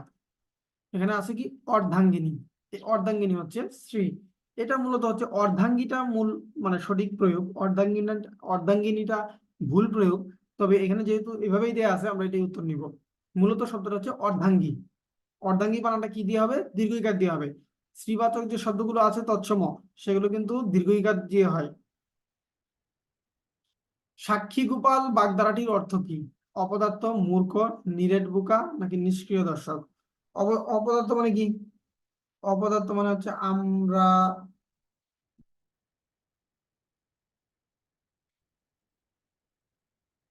আমরা কাঠের ঢেকি হচ্ছে কি? অপদার্থ। এটা হচ্ছে নিষ্ক্রিয় দর্শক, সাক্ষী গোপাল, যার কোনো কাজ নাই, সে শুধু দেখেই যায়, তার আর কোনো কথা বলার কিছু নেই, সে হচ্ছে কি? সাক্ষী গোপাল। জ্যোতিচিহ্ন থেকে প্রশ্ন। সম্বোধন পদে কোন জ্যোতিচিহ্ন বসে? সম্বোধন পদ, সম্বোধন মানে কি? যেমন ধর আমি বললাম কি, ও মা, তোর বদন কানি মলিন হলে আমি নয়ন জলে বাসি। এই যে ও মা, সম্বোধন করলাম। আমি বললাম রহিম, এদিকে এসো, এই যে সম্বোধন করলাম, ডাক দিলাম। তাহলে এখানে হচ্ছে কমা বসাইতে হয় সম্বোধন পদে পরে। কমা বসাইতে হয়। ড্যাশ কোথায় বসাবেন? ড্যাশ বসাবেন হচ্ছে আপনি সেখানে যেখানে দুটি সমজাতীয় শব্দ বসবে। যেমন আপনি লিখলেন কি হাত পা চোখ কান নাক, এই যে আপনি শব্দগুলো লিখছেন এখানে ড্যাশ বসাবেন। আপনি এই ড্যাশটা বসাতে পারেন আরো কোথায়? আপনি ড্যাশটা বসাতে পারেন হচ্ছে কোনো একটা বাক্য যদি শেষ না হয়, সেখানে পরবর্তী আরেকটা কিছু শোনার ইচ্ছা থাকে, সেখানেও কিন্তু আপনি ড্যাশ বসাতে পারবেন। সেমিকোলনটা কি? সেমিকোলন হচ্ছে আপনি যদি একাধিক বাক্য একসাথে লিখতে চান, একাধিক বাক্য, তখন সেমিকোলনটা ব্যবহার করতে পারবেন। আর হাইপেন হচ্ছে সমাসবদ্ধ যে পদ আছে, সমাসবদ্ধ পদের মধ্যে মধ্যখানে আপনি হাইপেনটা বসাতে পারবেন। হাইপেনে কিন্তু থামার প্রয়োজন নাই, হ্যাঁ, অন্যগুলোতে হালকা থামতে হলেও এই হাইপেনে কিন্তু থামতে হয় না। এটা পরীক্ষায় আসে যে নিচের কোন চিহ্নটি তো থামার প্রয়োজন নাই। কোন বানানটি শুদ্ধ? এখানে যে বানানগুলো দেখতে পাচ্ছেন তার মধ্যে শুদ্ধ কোনটি? একটা জিনিস দেখেন, এই যে দন্ত স, এই স মানে হচ্ছে কি নিজ, নিজ। তাহলে সাহিত্য মানে কি? সাহিত্য মানে হচ্ছে নিজের আয়ত্তে থাকা। স যোগ আয়ত্ত, আয়ত্ত বানানটা কি দিয়ে? এই যে, এখন আপনি সহজে পেয়ে যাবেন। এইটাকে আমি যদি লিখি তাহলে কি হবে? এই যে দেখেন সায়ত্ত, এরকম হবে না? এরকম হবে। এখন দেখেন তো এখানে বফলা আছে শেষে, এখানে বফলা শেষে, এখানেও বফলা শেষে, আমরা বফলা দিয়ে বাদ করে দিতে পারলাম। এখানে সঠিক উত্তর হচ্ছে এটা। শব্দের অর্থ যদি ভেঙে ভেঙে পারেন তাহলে কিন্তু আপনারা শুদ্ধ বানানগুলো খুব সহজেই পারবেন। এর সাথে যদি সাহিত্য শাসন যুক্ত করে দেয় তাহলে আরেকটা নতুন শব্দ হয়ে যায়। সেটাও আমরা দেখি যে বিভিন্ন পরীক্ষায় এসে যায়। চতুষ্পদ শব্দের সন্ধি বিচ্ছেদ কোনটি? এখানে আপনি দেখুন তো সজাত ধ্বনি আছে কিনা। এটা কি? সজাত ধ্বনি। আর যদি কোনো শব্দে সজাত ধ্বনি থাকে তাহলে সন্ধি বিচ্ছেদ করলে প্রথম অংশে কি করতে হবে? বিসর্গ আনতে হবে। কি আনতে হবে? বিসর্গ আনতে হবে। তাহলে আপনি দেখেন তো এখানে বিসর্গ আছে কোথায়? এখানে বিসর্গ নাই, এখানে বিসর্গ নাই, এখানে বিসর্গ নাই, এখানে বিসর্গ আছে। তাছাড়া অর্থ দিয়ে যদি দেখি, চতুষ্পদ, চতুষ্পদ মানে কি? চার পাওয়ালা জিনিস। তাহলে চতু হচ্ছে চার, পদ মানে হচ্ছে পা, তাহলে এইটাই হচ্ছে সঠিক উত্তর। চার পাওয়ালা যে প্রাণী সেটাকে আমরা চতুষ্পদ বলি। মানব শব্দের প্রকৃতি প্রত্যয় কি? আমি আপনাদেরকে পড়িয়েছিলাম যে যদি কোনো শব্দের শেষে অপ থাকে, কোনো শব্দের শেষে যদি অপ থাকে তাহলে আপনারা অবশ্যই সেই মূল শব্দটা লেখার পরে সেখানে স্ন অথবা স্বরে অ যুক্ত করে দিবেন, তাহলেই হয়ে যাবে। এখন আসেন দেখি মানব মানে কি। মানব মানে হচ্ছে মানুষ জাতীয়, মানুষ জাতীয়। তাহলে এখানে আমরা দেখি মানুষ বলতে কোনটাকে বোঝায়? মুন মানে মানুষ না, মনু, মনু মানে মানুষ, মা তো হচ্ছে মা। এই দুইটা ভিন্ন অর্থ পেয়ে গেছি, যাবে না। এখানে মনু আছে, এখানে মনু, এই দুই মনু শব্দের অর্থ হচ্ছে মানুষ। এখন আমরা কোনটা নিব? দেখেন বলেছিলাম কি যে শেষে যদি অপ থাকে তাহলে আমরা অবশ্যই মূর্ধন্য ইয় সংযুক্ত যেটা, মূর্ধন্য মূর্ধন্য সংযুক্ত যেটা, এটা নিব। তাহলে এখানে আমরা 3 নম্বরটা উত্তর পেয়ে যাচ্ছি। এরকম ধরেন আমি যদি বলি শৈশব, শৈশব এটাকে বাংলা দেখুন তো কি আসে? অপ শেষে, অপ। তাহলে এটাকে আমি যদি ভাঙি কি লিখবো? শিশু যুগ স্ন। এরকম গৌরব, গুরু যুগ স্ন। এরকম বৈষ্ণব, বিষ্ণু যুগ স্ন। ঠিক আছে? তাহলে আশা করি এটা আপনারা বুঝতে পারছেন, এটা খুব সহজ একটা বিষয়। প্রকৃতি প্রত্যয়ের এত কঠিন কিছু না। নিচের কোনটি প্রত্যয় যুগে গঠিত শ্রীবাচক শব্দ? কিছু কিছু শ্রীবাচক শব্দ কিন্তু প্রত্যয় যুক্ত হয়ে কি হয়? গঠিত হয়। এখন দেখেন এই বাদী, বাদী মানে হচ্ছে কি? যে আপনার নামে মামলা করেছে সে হচ্ছে বাদী। ঠিক আছে? তাহলে বাদী এটা কিন্তু প্রত্যয় যুগে গঠিত শব্দ না। সভানেত্রী, সভানেত্রী এটা কিন্তু দেখেন শেষে নেত্রী আর শুরুতে হচ্ছে কি সভা, তাহলে এটা কিন্তু সমাসবদ্ধ পদ। এটা কি? সমাসবদ্ধ পদ, এখানে কোনো প্রত্যয় নাই। প্রত্যয় হচ্ছে কি? প্রত্যয় হচ্ছে অর্থহীন অংশ, কোনো একটা শব্দের অর্থহীন অংশ। তাহলে আমরা দেখি এখানে কি আছে? পেতনি, পেতনি তো পেতনি শব্দই। সুতরাং এটা উত্তর না, এটা উত্তর না। এখানে আছে কি? জেলে। এই জেলের সাথে আপনি নি প্রত্যয় যুক্ত করে দিচ্ছেন, জেলের সাথে। এই হয়ে গেছে কি? জেলে নি, জেলে নি। এখানে নি যুক্ত করে আমরা শ্রীবাচক করলাম। এইটা হচ্ছে কি? প্রত্যয় সাধিত শব্দ। পাপে বিরত হইতে বলছে। আমরা এটা সম্ভবত গতকালকে লাইভ ক্লাস নিচ্ছিলাম অপাদান কারকের। পাপে বিরত থাকো, কিসে বিরত থাকো? পাপে। এখানে মূল শব্দটা হচ্ছে পাপ, এর সাথে এ যুক্ত হয়েছে, তার মানে এটা হচ্ছে সপ্তমী। এখন যেহেতু বলছে বিরত থাকার কথা, এই জন্য আমরা উত্তর নিয়ে নিচ্ছি অপদানে সপ্তমী। এখানে আর কোনো কিছু করার দরকার নাই। তর্কে বিরত হও, বিরত থাকা, বিচ্যুতি, ভয়, এরকম যাবতীয় যে বিষয়গুলো আছে এগুলো যদি থাকে তাহলে আমরা সেটাকে কি বলি? অপাদান কারক বলি। যেমন ধরেন আমি বললাম কি, বাবাকে বড্ড ভয় পাই। এই যে বাবা কি, এখানে কি, এটা কি দ্বিতীয় বিভক্তি, তাহলে এটা হচ্ছে অপাদানের দ্বিতীয়।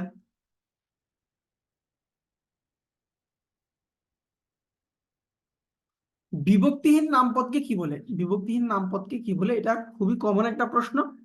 আমরা সবাই জানি যে, ধরেন আমি একটা শব্দ লিখলাম যে এই এই কলমে ভালো লিখি। এই যে কলম, কলম যোগ এ, এটা হচ্ছে বিভক্তিযুক্ত শব্দ। এখন এটা যদি আমি বাদ দিয়ে দিই তাহলে বাকি যেটা থাকে এইটার নাম হচ্ছে কি? নামপদ। এটার নাম কি? নামপদ বা শব্দমূল। এটাকে কি বলে? এটাকে বলা হয় প্রাতিপদিক। এটাকে কি বলে? প্রাতিপদিক বলে। বিভক্তিহীন নাম শব্দকে প্রাতিপদিক বলা হয়। আশা করি উদাহরণ সহ বুঝতে পেরেছেন। এটা সবসময় মনে থাকবে ইনশাল্লাহ।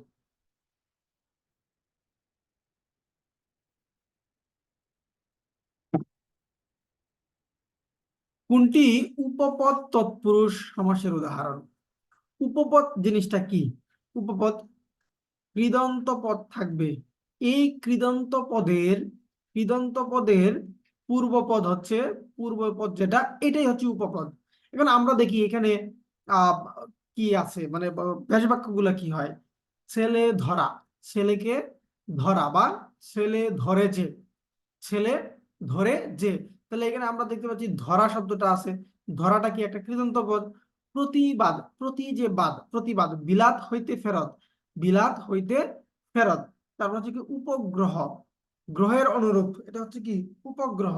এটা হচ্ছে অব্যয়ীভাব সমাস। এটা কি? অব্যয়ীভাব সমাস। বিলাত হইতে ফেরত, বিলাত ফেরত, দুইটা দুই পাশে শব্দ রয়ে গেছে আর হইতে শব্দটা উঠে গেল। এটা হচ্ছে কি? এখানে আমরা মধ্যপদরূপী বলতে পারি। আবার এখানে আমরা এটাকে কি বলে, পঞ্চমী তৎপুরুষও বলতে পারি। বিলাত ফেরত, বিলাত হইতে ফেরত। আচ্ছা, প্রতিবাদ, প্রতিবাদ এটা হচ্ছে আপনার কি বলে এটাকে? তৎপুরুষ সমাস, কিন্তু তৎপুরুষের মধ্যে যে একটা কি বলে, আহ প্র প্রপদ রয়েছে, সেটা হচ্ছে এই প্রতিবাদ, প্রকৃষ্ট, উৎকৃষ্ট, এগুলো ব্যবহৃত হয়। তাহলে ছেলে ধরা, এখানে কি আছে? ছেলে ধরার মধ্যে, ছেলে ধরার মধ্যে আছে কৃদন্ত পদ। কৃদন্ত পদের পূর্বে যে শব্দ সেটা হচ্ছে কি? উপপদ বলে। তাহলে এখানে আমরা দেখতে পাচ্ছি ছেলে ধরাটা হচ্ছে সঠিক উত্তর। এরকম পকেট মার, পকেট মারে যে, এরকম ধরেন আমি বললাম পঙ্কজ, পঙ্কজ মানে হচ্ছে পঙ্কে জন্মে যা, পঙ্কজ। তারপর হচ্ছে ধরেন আপনাকে আরো যদি বলি, আহ পকেট মার না, পাড়া বেড়ানি, পাড়া বেড়াইছে, তাকে কি বলে? পাড়া বেড়ানি। এরকম ভাবে এগুলো হচ্ছে উপপদ তৎপুরুষ সমাস হয়। সমাসবদ্ধ পদ কোনটি? এখানে কয়েকটা শব্দ দেখতে পাচ্ছি, তার মধ্যে সমাসবদ্ধ পদ কোনটি?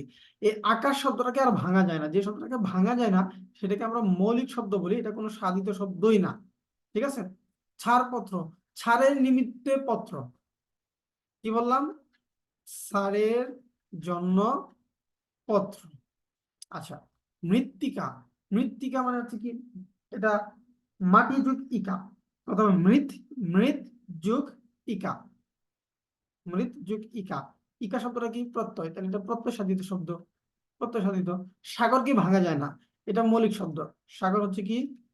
মৌলিক শব্দ। এখানে একমাত্র ব্যাস বাক্য করা গেছে কোনটা? ছাড়পত্র। তাহলে এইটাই হচ্ছে কি? সমাসবদ্ধ পদ। ছাড়ের জন্য পত্র, ছাড়পত্র, এটা হচ্ছে তৎপুরুষ সমাস এবং চতুর্থী তৎপুরুষ সমাস। বেতিহার বহুব্রীহি সমাসের উদাহরণ কোনটি?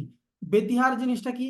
বেতিহার দুটি সমজাতীয় জিনিস, সমজাতীয় জিনিস। আমরা বেতিহার কর্তা পড়ছি না, যে দুটি সমজাতীয় কর্তা একই কাজ যখন সম্পন্ন করে তখন সেটাকে আমরা কি বলি?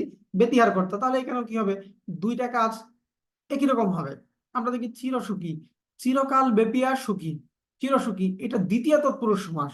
এটা কি দ্বিতীয় তৎপুরুষ সমাস। দশ আনন, দশ আনন যার, দশ মাতা যার। এখন দশ মাতা যান এটা বলতে রাবণকে বোঝায়, ভিন্ন অর্থ দিচ্ছে। এটা শুধু বহুব্রীহি সমাস, সাধারণ বহুব্রীহি সমাস। গায়ে হলুদ, গায়ে হলুদ দেওয়া হয় যে অনুষ্ঠানে, গায়েও আছে হলুদও আছে। এই গায়ে হলুদ মানে কি শরীরে হলুদ দেওয়া? না, এটা একটা অনুষ্ঠানের নাম, সুতরাং এটা বহুব্রীহি সমাস। তবে এটা হচ্ছে মধ্যপদলোপী বহুব্রীহি সমাস। আচ্ছা, কানা কানি, এখানে দেখেন কান কান দুটি শব্দ আছে, তাই না? দুটি সমজাতীয়, দুটি সমজাতীয় মিলে একটার সাথে আ যুক্ত হলো আর একটার সাথে ই যুক্ত হলো, তারপর হলো কানাকানি। এটা হচ্ছে বেতিহার বহুব্রীহি সমাস। এরকম ধরাধরি, মারামারি, ঠেলাঠেলি, হ্যাঁ, গড়াগড়ি, এই যে বিষয়গুলো আছে সবগুলো হচ্ছে বেতিহার বহুব্রীহি সমাস হয়। পোস্টাল কোড কি নির্দেশ করে? পোস্টাল কোড প্রাপকের এলাকা, ডাক বিভাগের নাম, পোস্ট অফিসের নাম, প্রেরকের এলাকা। দেখেন, পোস্টাল কোড যদি আপনি না দেন তাহলে আপনার চিঠিটা যার কাছে দিচ্ছেন সে পাবে না। তাহলে প্রেরক হচ্ছেন আপনি, প্রেরক হচ্ছেন আপনি, আর প্রাপক হচ্ছে সে। তাহলে পোস্টাল কোডটা কার কাছে থাকতে হবে? প্রাপকের কাছে। তাহলে পোস্টাল কোড মানে হচ্ছে কি প্রাপকের এলাকা।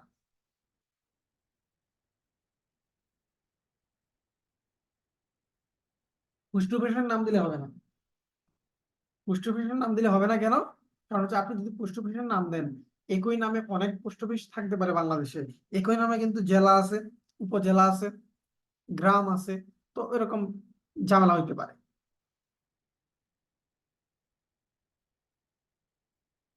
সন্ধি ব্যাকরণের কোন অংশের আলোচ্য বিষয়? সন্ধি কি? সন্ধি হচ্ছে ধ্বনির মিলন। সন্ধি হচ্ছে কি ধ্বনির মিলন। তাহলে ধ্বনি সম্পর্কিত যা কিছু আছে সব হচ্ছে ধ্বনিতত্ত্ব। ধ্বনি সম্পর্কিত যা আছে সবই হচ্ছে ধ্বনিতত্ত্ব। যেমন ধ্বনি ও বর্ণ, সন্ধি, তারপরে হচ্ছে আপনার কি বলে এটাকে, ধ্বনি পরিবর্তন, নত্যবিধান, সত্যবিধান, বানান, এগুলো সব হচ্ছে কোথায়? ধ্বনিতত্ত্বের আলোচ্য বিষয়। অর্থতত্ত্ব হচ্ছে বাগধারা, বাগধারা। বাক্যতত্ত্ব হচ্ছে বাক্য, কারক, এগুলো। রূপতত্ত্ব মানে কি শব্দ, শব্দতত্ত্ব। এই রূপতত্ত্ব হচ্ছে শব্দ, সমাস, প্রকৃতি প্রত্যয়, তারপর হচ্ছে আপনার পদ, এগুলো সব হচ্ছে রূপতত্ত্বের আলোচ্য বিষয়। রূপতত্ত্বের অপর নাম কি? শব্দতত্ত্ব। রূপতত্ত্বের অপর নাম শব্দতত্ত্ব, খেয়াল রাখবেন এটা। ইডিশন শব্দের অর্থ কি? এখানে আরেকটা পারিভাষিক আসছে। ইডিশন মানে হচ্ছে সংস্করণ। সম্পাদক মানে কি? সম্পাদক হচ্ছে ইডিটর, যিনি এডিট করেন, এডিট করেন, হ্যাঁ। সম্পাদকীয় মানে কি? সম্পাদকীয় মানে হচ্ছে এডিটোরিয়াল, এডিটোরিয়াল।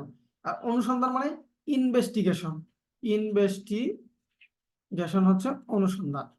ঠিক আছে, এই অর্থগুলো আলাদা মনে রাখবেন, তাহলে আর প্যাচ লাগবে না কোনটার অর্থ কি। আমরা দেখতে পাচ্ছি এখানে একটি সন্ধি, এটা হচ্ছে কি ঢাকা যোগ ঈশ্বরী। এই ঢাকেশ্বরী নিচের কোন নিয়মে হয়েছে? ঢাকেশ্বরী, দেখুন এখানে সরেয়া ছিল ঢাকার মধ্যে, এর সাথে রস্যই দীর্ঘই যুক্ত হয়েছে, দুইটা মিলে কি হয়েছে এখানে ঢাকেশ্বরীতে একার হয়েছে, তাই তো? তাহলে ঢাকা যোগ ঈশ্বরী ঢাকেশ্বরী, এখানে সরেয়া যোগ দীর্ঘই সমান এ হয়েছে। দেখি কোনটা মিলে। এটা সরেয়, এটা রস্যই, এটা সরেয় রস্যই, এখানে প্রথমটা মিলে যাচ্ছে। এটাকে বলা হয় কি গুণ, এটাকে গুণ বলে। যখন আ অথবা অ এর সাথে যদি ই ধ্বনি যুক্ত হয়ে এ হয়ে যায় তাহলে এটাকে গুণ বলা হয়। আর যদি ঐকার হইতো তাহলে এটাকে বলতো বৃদ্ধি। ঐকার হইলে কি বৃদ্ধি। যেমন ধরেন আমি আরেকটা লিখি, সেনা যোগ ইক, এখানে কি আছে বলুন তো? আ। আর এখানে কি আছে? ই। কিন্তু আমি যখন লিখবো কি সৈনিক, কি লিখলাম? সৈনিক, তাহলে ওই হয়ে গেল না? এটার নাম হচ্ছে কি বৃদ্ধি। গুণটা হচ্ছে এ হবে, আর বৃদ্ধি হইলে ওই হবে। এটা হচ্ছে পার্থক্য।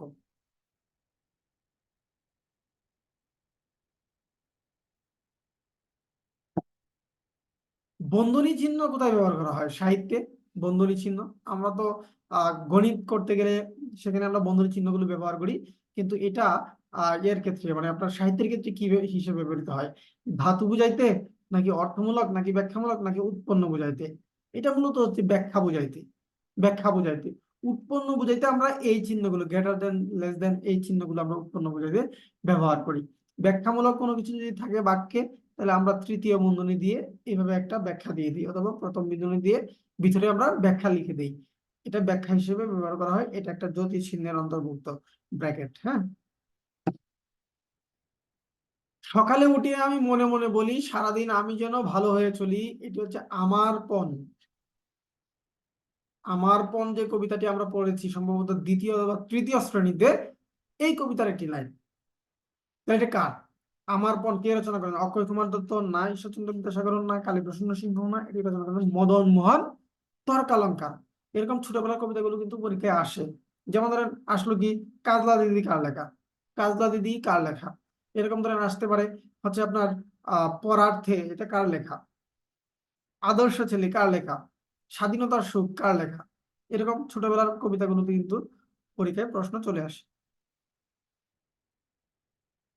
এক কথায় প্রকাশ থেকে যার বংশ পরিচয় এবং স্বভাব কেউ জানে না, তাকে এক কথায় কি বলে?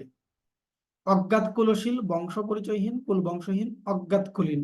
অজ্ঞাত কুলীন হবে না, কুল বংশহীন। শুধু কুল বংশহীন হবে না, কুল তো অলরেডি যা, বংশ তা। আচ্ছা, বংশ পরিচয়হীন এটাও হবে না। অজ্ঞাত কুলশীল মানে তার বংশও কেউ জানে না, তার স্বভাবও কেউ জানে না, এটা হচ্ছে অজ্ঞাত কুলশীল। আরেকটা এরকম আছে, কুলটা। কুলটা মানে কি? কুলটা মানে হচ্ছে কুল, কুল ত্যাগ কারিনী নারী। যে নারী তার কুল ত্যাগ করেছে বা বংশ ত্যাগ করেছে তাকে বলা হয় কুলটা। আর এটা হচ্ছে অজ্ঞাত কুলশীল। দুটো কিন্তু পার্থক্য আছে। একটা নারী। নিচের কোন বাক্যটি শুদ্ধ? নিচের কোন বাক্যটি শুদ্ধ? এখানে দেখেন, সূর্য পূর্ব দিকে উদীয়মান হয়। উদীয়মান মানে কি? যেটা উঠতেছে, এরকম শব্দটা ব্যবহার হয় না। উদীয়মানও ব্যবহার হয় না। সূর্য পূর্ব দিকে উদয় হয় না, কিন্তু উদিত হয়। কারণ সূর্য কখনোই কি হয় না, ডুবে না। এটা হয় অস্তমিত হয়, আর নাহলে উদিত হয়। সূর্য পূর্ব দিকে উদিত হয়, এটা হবে সঠিক উত্তর।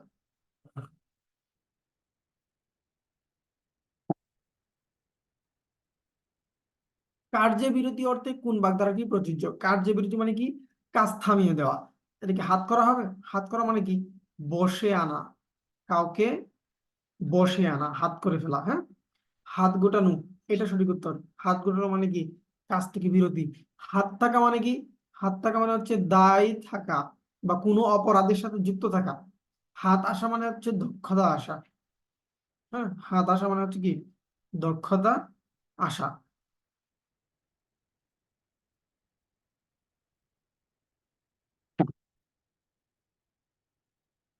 আমার ঘরের চাবি পরের হাতে গানটির রচয়িতা কে? লালন শাহ, হাসন রাজা, পাগলা কানাই, রাধারমণ দত্ত। পাগলা কানাই এবং রাধারমণ দত্ত, তারা রাধা কৃষ্ণ নিয়ে অনেক গান রচনা করেছেন। হ্যাঁ, লালন শাহ, বাউল সম্রাট লালন শাহ, আমার ঘরের চাবি পরের হাতে, তার মিলন হবে কতদিনে, হ্যাঁ, বাড়ির পাশে আরশিনগর, এই ধরনের গানগুলো তিনি রচনা করেছেন। হাসন রাজা হচ্ছে মরমী কবি। হাসন রাজা হচ্ছে সিলেটের, তিনি মরমী কবি। তিনি রচনা করেছেন কি? লোকে বলে বলে রে ঘর বাড়ি ভালা না আমার, তাই না? তুমি খের খেলো কেন, এই টাইপের তিনি গানগুলো রচনা করেছেন হাসন রাজা।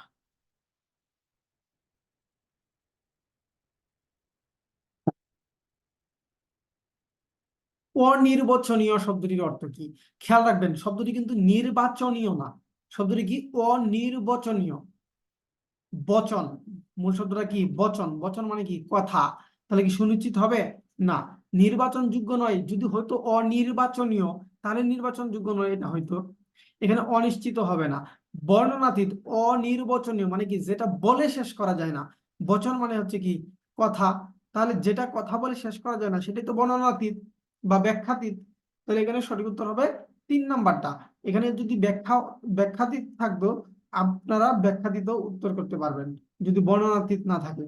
অনুগমন শব্দের ব্যাস বাক্য কোনটি? অনু শব্দটা একটা উপসর্গ। এটা পশ্চাৎ বা পেছনে অর্থে ব্যবহৃত হয়। তাহলে অনুগমন মানে কি? অনুগমন গমনের পশ্চাৎ, গমনের অগ্র। অগ্র মানে তো আগে, এটা হবে না। অনুরূপ মানে একই ধরনের গমন, এটা হবে না। পরস্পর মানে একই সাথে গমন, হবে না। অনুগমন মানে হচ্ছে পেছনে গমন, তাহলে এটা হচ্ছে গমনের পশ্চাৎ। গমনের পশ্চাৎ এটাকে বলতেছে অনুগমন। মানে পূর্বে কেউ একদিকে গেছে, সেদিকে আবার আপনি গেলেন, তখন আমরা এটাকে অনুগমন বলবো। মেধাবী শব্দের প্রকৃতি প্রত্যয় নিচের কোনটি? মেধাবী, এরকম ভাবে যদি কোনো শব্দের শেষে যদি দীর্ঘই থাকে তাহলে এটার পরিবর্তে বিন প্রত্যয়টা যুক্ত হয়। বিন প্রত্যয়টা যুক্ত হয়। এখানে আমরা দেখতে পাচ্ছি বিন প্রত্যয়টা একমাত্র এক নাম্বারটাতে আছে, মেধা যোগ বিন, এই হচ্ছে কি মেধাবী। এখানে কিন্তু আহ শুধু ই বা বি এই ধরনের প্রত্যয় ব্যবহৃত হয়নি।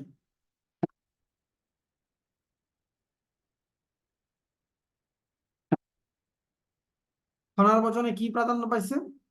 আমরা মধ্যযুগ যখন আলোচনা করেছি, মধ্যযুগে আমরা এগুলো পড়াশোনা করে এসেছি। মধ্যযুগে খনার বচনে প্রাধান্য পেয়েছে কোনটি? শিল্প না সাহিত্য না বিজ্ঞান না কৃষি। কিভাবে মনে রাখবেন? কলা রুয়ে না কেটু পাত, তাতেই কাপড় তাতেই ভাত, তাই না? যে কলা গাছ থেকে আপনি কলাটা নিয়ে সেটা আর কেটে ফেলবেন না, কারণ ওটা থেকে আপনার ভাত কাপড়ের জোগাড় হবে।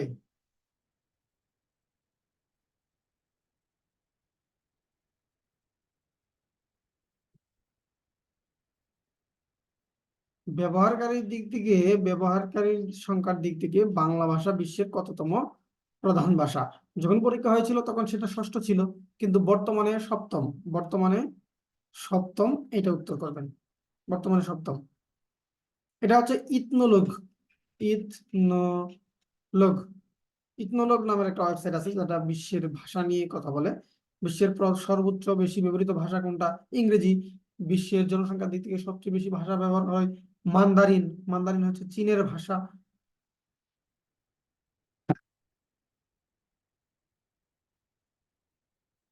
কল কল রবে নদী বইছে, এখানে কল কল কোন অব্যয়? আচ্ছা, নদী বওয়ার যে শব্দটা, এটা কি একটা কাল্পনিক ধ্বনি? এটা হচ্ছে কি কাল্পনিক ধ্বনি। তাহলে কাল্পনিক ধ্বনিকে আমরা কি বলি? অনুকার অব্যয়। মনে আছে কিনা? ঘেউ ঘেউ, মেও মেও, তাই না? শন শন, কর কর, মরমর, এগুলো সব হচ্ছে অনুকার অব্যয়। তাহলে নদীর পানিটা যে কল কল ধ্বনি হয়, এই কল কল ধ্বনিটা আমরা কল্পনা করে নিয়েছি, এটা হচ্ছে অনুকার অব্যয়। সমুচ্চয়ী অব্যয় কেন না? সমুচ্চয়ী অব্যয় না, কারণ হচ্ছে সমুচ্চয়ী অব্যয়গুলো হচ্ছে এবং, কিন্তু, যেহেতু, সেহেতু, সেগুলো। অনুসর্গ অব্যয় কোনগুলো? অনুসর্গ অব্যয় হচ্ছে, যেমন ধরেন আমি যদি বলি তোমাকে দিয়ে এই কাজটা হবে না, এই যে দিয়ে, যেগুলো হচ্ছে বিভক্তিযুক্ত শব্দ, হ্যাঁ, ধারা দিয়া কর্তৃক, এগুলো অনুসর্গ অব্যয় হয়। আর অনন্যই অব্যয় হচ্ছে যে, যে অব্যয়টা স্বাধীনভাবে বসতে পারে কোনো বাক্যে এবং আলাদা একটা অর্থ প্রকাশ করতে পারে। যেমন আমি যদি বলি ছি তুমি এত জঘন্য, আমি যদি শুধু ছি বলি, এটার মাধ্যমে কিন্তু নেগেটিভিটি প্রকাশ পায়, যে আমি একটা নেতিবাচক ভাব প্রকাশ করতে চেয়েছি, তাই না? তাহলে এটা হচ্ছে অনন্যই অব্যয়। তাহলে কাল্পনিক ধ্বনি হলেই সেটা অনুকার অব্যয়। কাল্পনিক যে কোনো ধ্বনি হলেই সেটা কি অব্যয়? অনন্যই, অনুকার অব্যয়। রূপসার ঘোলা জলে হয়তো কিশোর এক সাদা ছেঁড়া পালে ডিঙাবায়। কবিতার চরণে কবি কোন রূপসার কথা বলেছেন? কবিটাকে জীবনানন্দ, জীবনানন্দ দাশ। তিনি কি বলেছেন? এখানে রূপসার কথা বলেছেন। এটা কি রূপসী ডিঙ্গা, নাকি রূপসী বাংলা, নাকি রূপসা নদী, নাকি গ্রাম বাংলা নদী? আমরা অনেকেই জীবনানন্দ দাশের কবিতা এই জন্য রূপসী বাংলা উত্তর করে ফেলতে পারি, কিন্তু রূপসী বাংলা উত্তরটা হবে না। এটা হচ্ছে রূপসা নদীর কথা বলা হচ্ছে। কারণ হচ্ছে ডিঙ্গা পাওয়ার কথা বলা হচ্ছে। নৌকা কোথায় পাইবে? নৌকা তো অবশ্যই রূপসা, এবং রূপসার ঘোলা জলে, তাই না? তাহলে এখানে আমাদের বুঝতে হবে যে এটা হচ্ছে একটা নদী।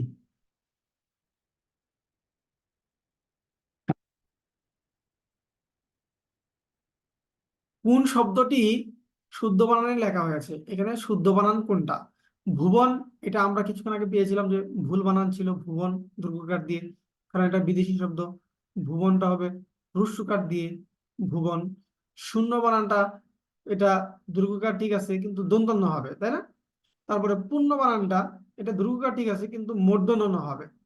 এখানে সঠিক উত্তর হচ্ছে ত্রিভুজ। ত্রিভুজ বানানটা ঠিক আছে।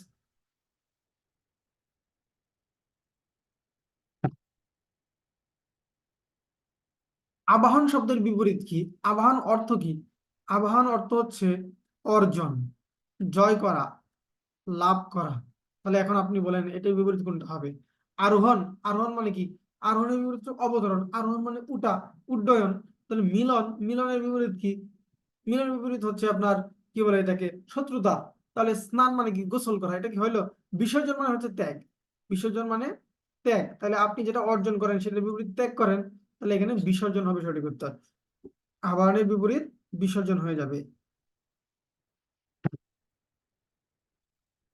নিচের কোনটি বিদেশি শব্দ? এখানে বিদেশি শব্দ কোনটি? কান, কাজ, কাছি, কলম। কলম যে বিদেশি শব্দ এটা আমরা সবাই এখন বুঝতে পারবো, কারণ এটা অলরেডি 3 বার দেখেন প্রাইমারিতে আসছে, নিবন্ধনেও আসছে, বিসিএসেও আসছে। আমরা 3টাতেই কিন্তু এই কলম কলম সম্পর্কিত প্রশ্ন পেয়েছি। সুতরাং প্রশ্ন রিপিট হয় কিন্তু।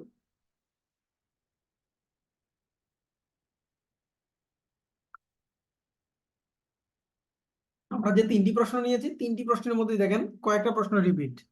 তো এরকম ভাবে রিপিট প্রশ্ন কিন্তু প্রচুর হয়।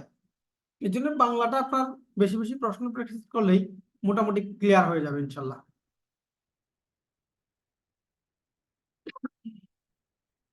সন্ধি থেকে প্রশ্ন দেখেন, সন্ধি থেকে কিন্তু বিসর্গ সন্ধি থেকে আসছে। এর আগে আমরা পেয়েছিলাম চতুষ্পদ।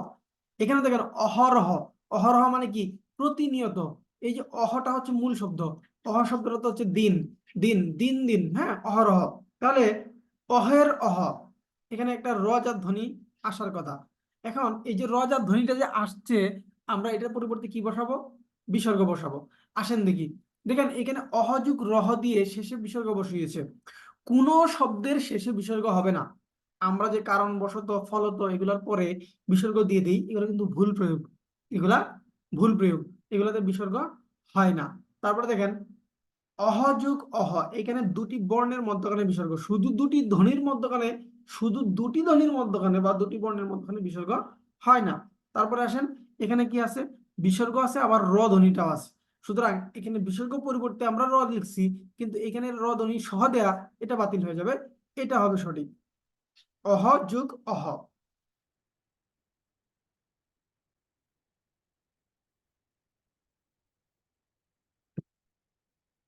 আরেকটা উক্তি থেকে প্রশ্ন, মাতৃভাষায় যাহার ভক্তি নাই সে মানুষ নহে পশু।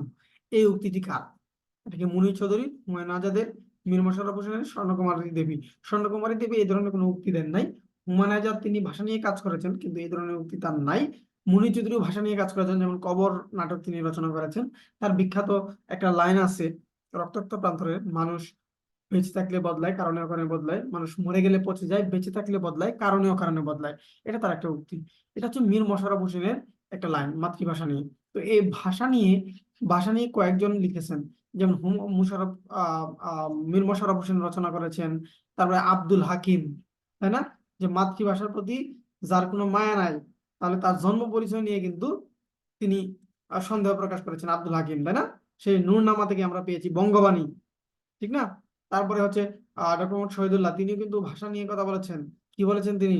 যে আমরা যাই হই না কেন, আমরা আগে হচ্ছে বাঙালি, আমরা হিন্দু মুসলমান আগে যাই হই না কেন, আমরা হচ্ছে বাঙালি, কারণ আমরা বাংলা ভাষায় কথা বলি। এখানে দেখতে পাচ্ছি একটা গান, প্রাণের বান্ধব রে বুড়ি হইলাম তোর কারণে। এই গানটির গীতিকার কি? গীতিকার মানে হচ্ছে রচয়িতা কি? এটি যিনি গেয়েছেন তিনি না, এটি রচয়িতা কি? শেখ ওয়াহিদ, কিরণ রায়, আব্দুল করিম, টাঙ্গালিনী সিপাহী। দেখুন শেখ ওয়াহিদ হচ্ছে এটার গীতিকার, আর এই কাঙ্গালিনী সুফিয়া হচ্ছে এটা শিল্পী। এটার শিল্পীকে কাঙ্গালিনী সুফিয়া, তার বিখ্যাত একটা গান এটা। শাহ আব্দুল করিম তিনি বাউল সম্রাট, তিনি লোকগানের অন্যতম একজন বিশিষ্ট ব্যক্তি। আগে কি সুন্দর দিন কাটাইতাম, তাই না? এই তার বিখ্যাত গান আব্দুল করিমের। কিরণ রায় তিনিও কিন্তু একজন বিখ্যাত ব্যক্তি, বিখ্যাত গায়ক বাংলার লোকসঙ্গীতের। আমরা ছোটবেলায় বিটিভিতে দেখতাম যে তিনি অতুল প্রসাদ সেনের গানগুলো তিনি গাইতেন, আমারই বাংলা ভাষা, তাই না?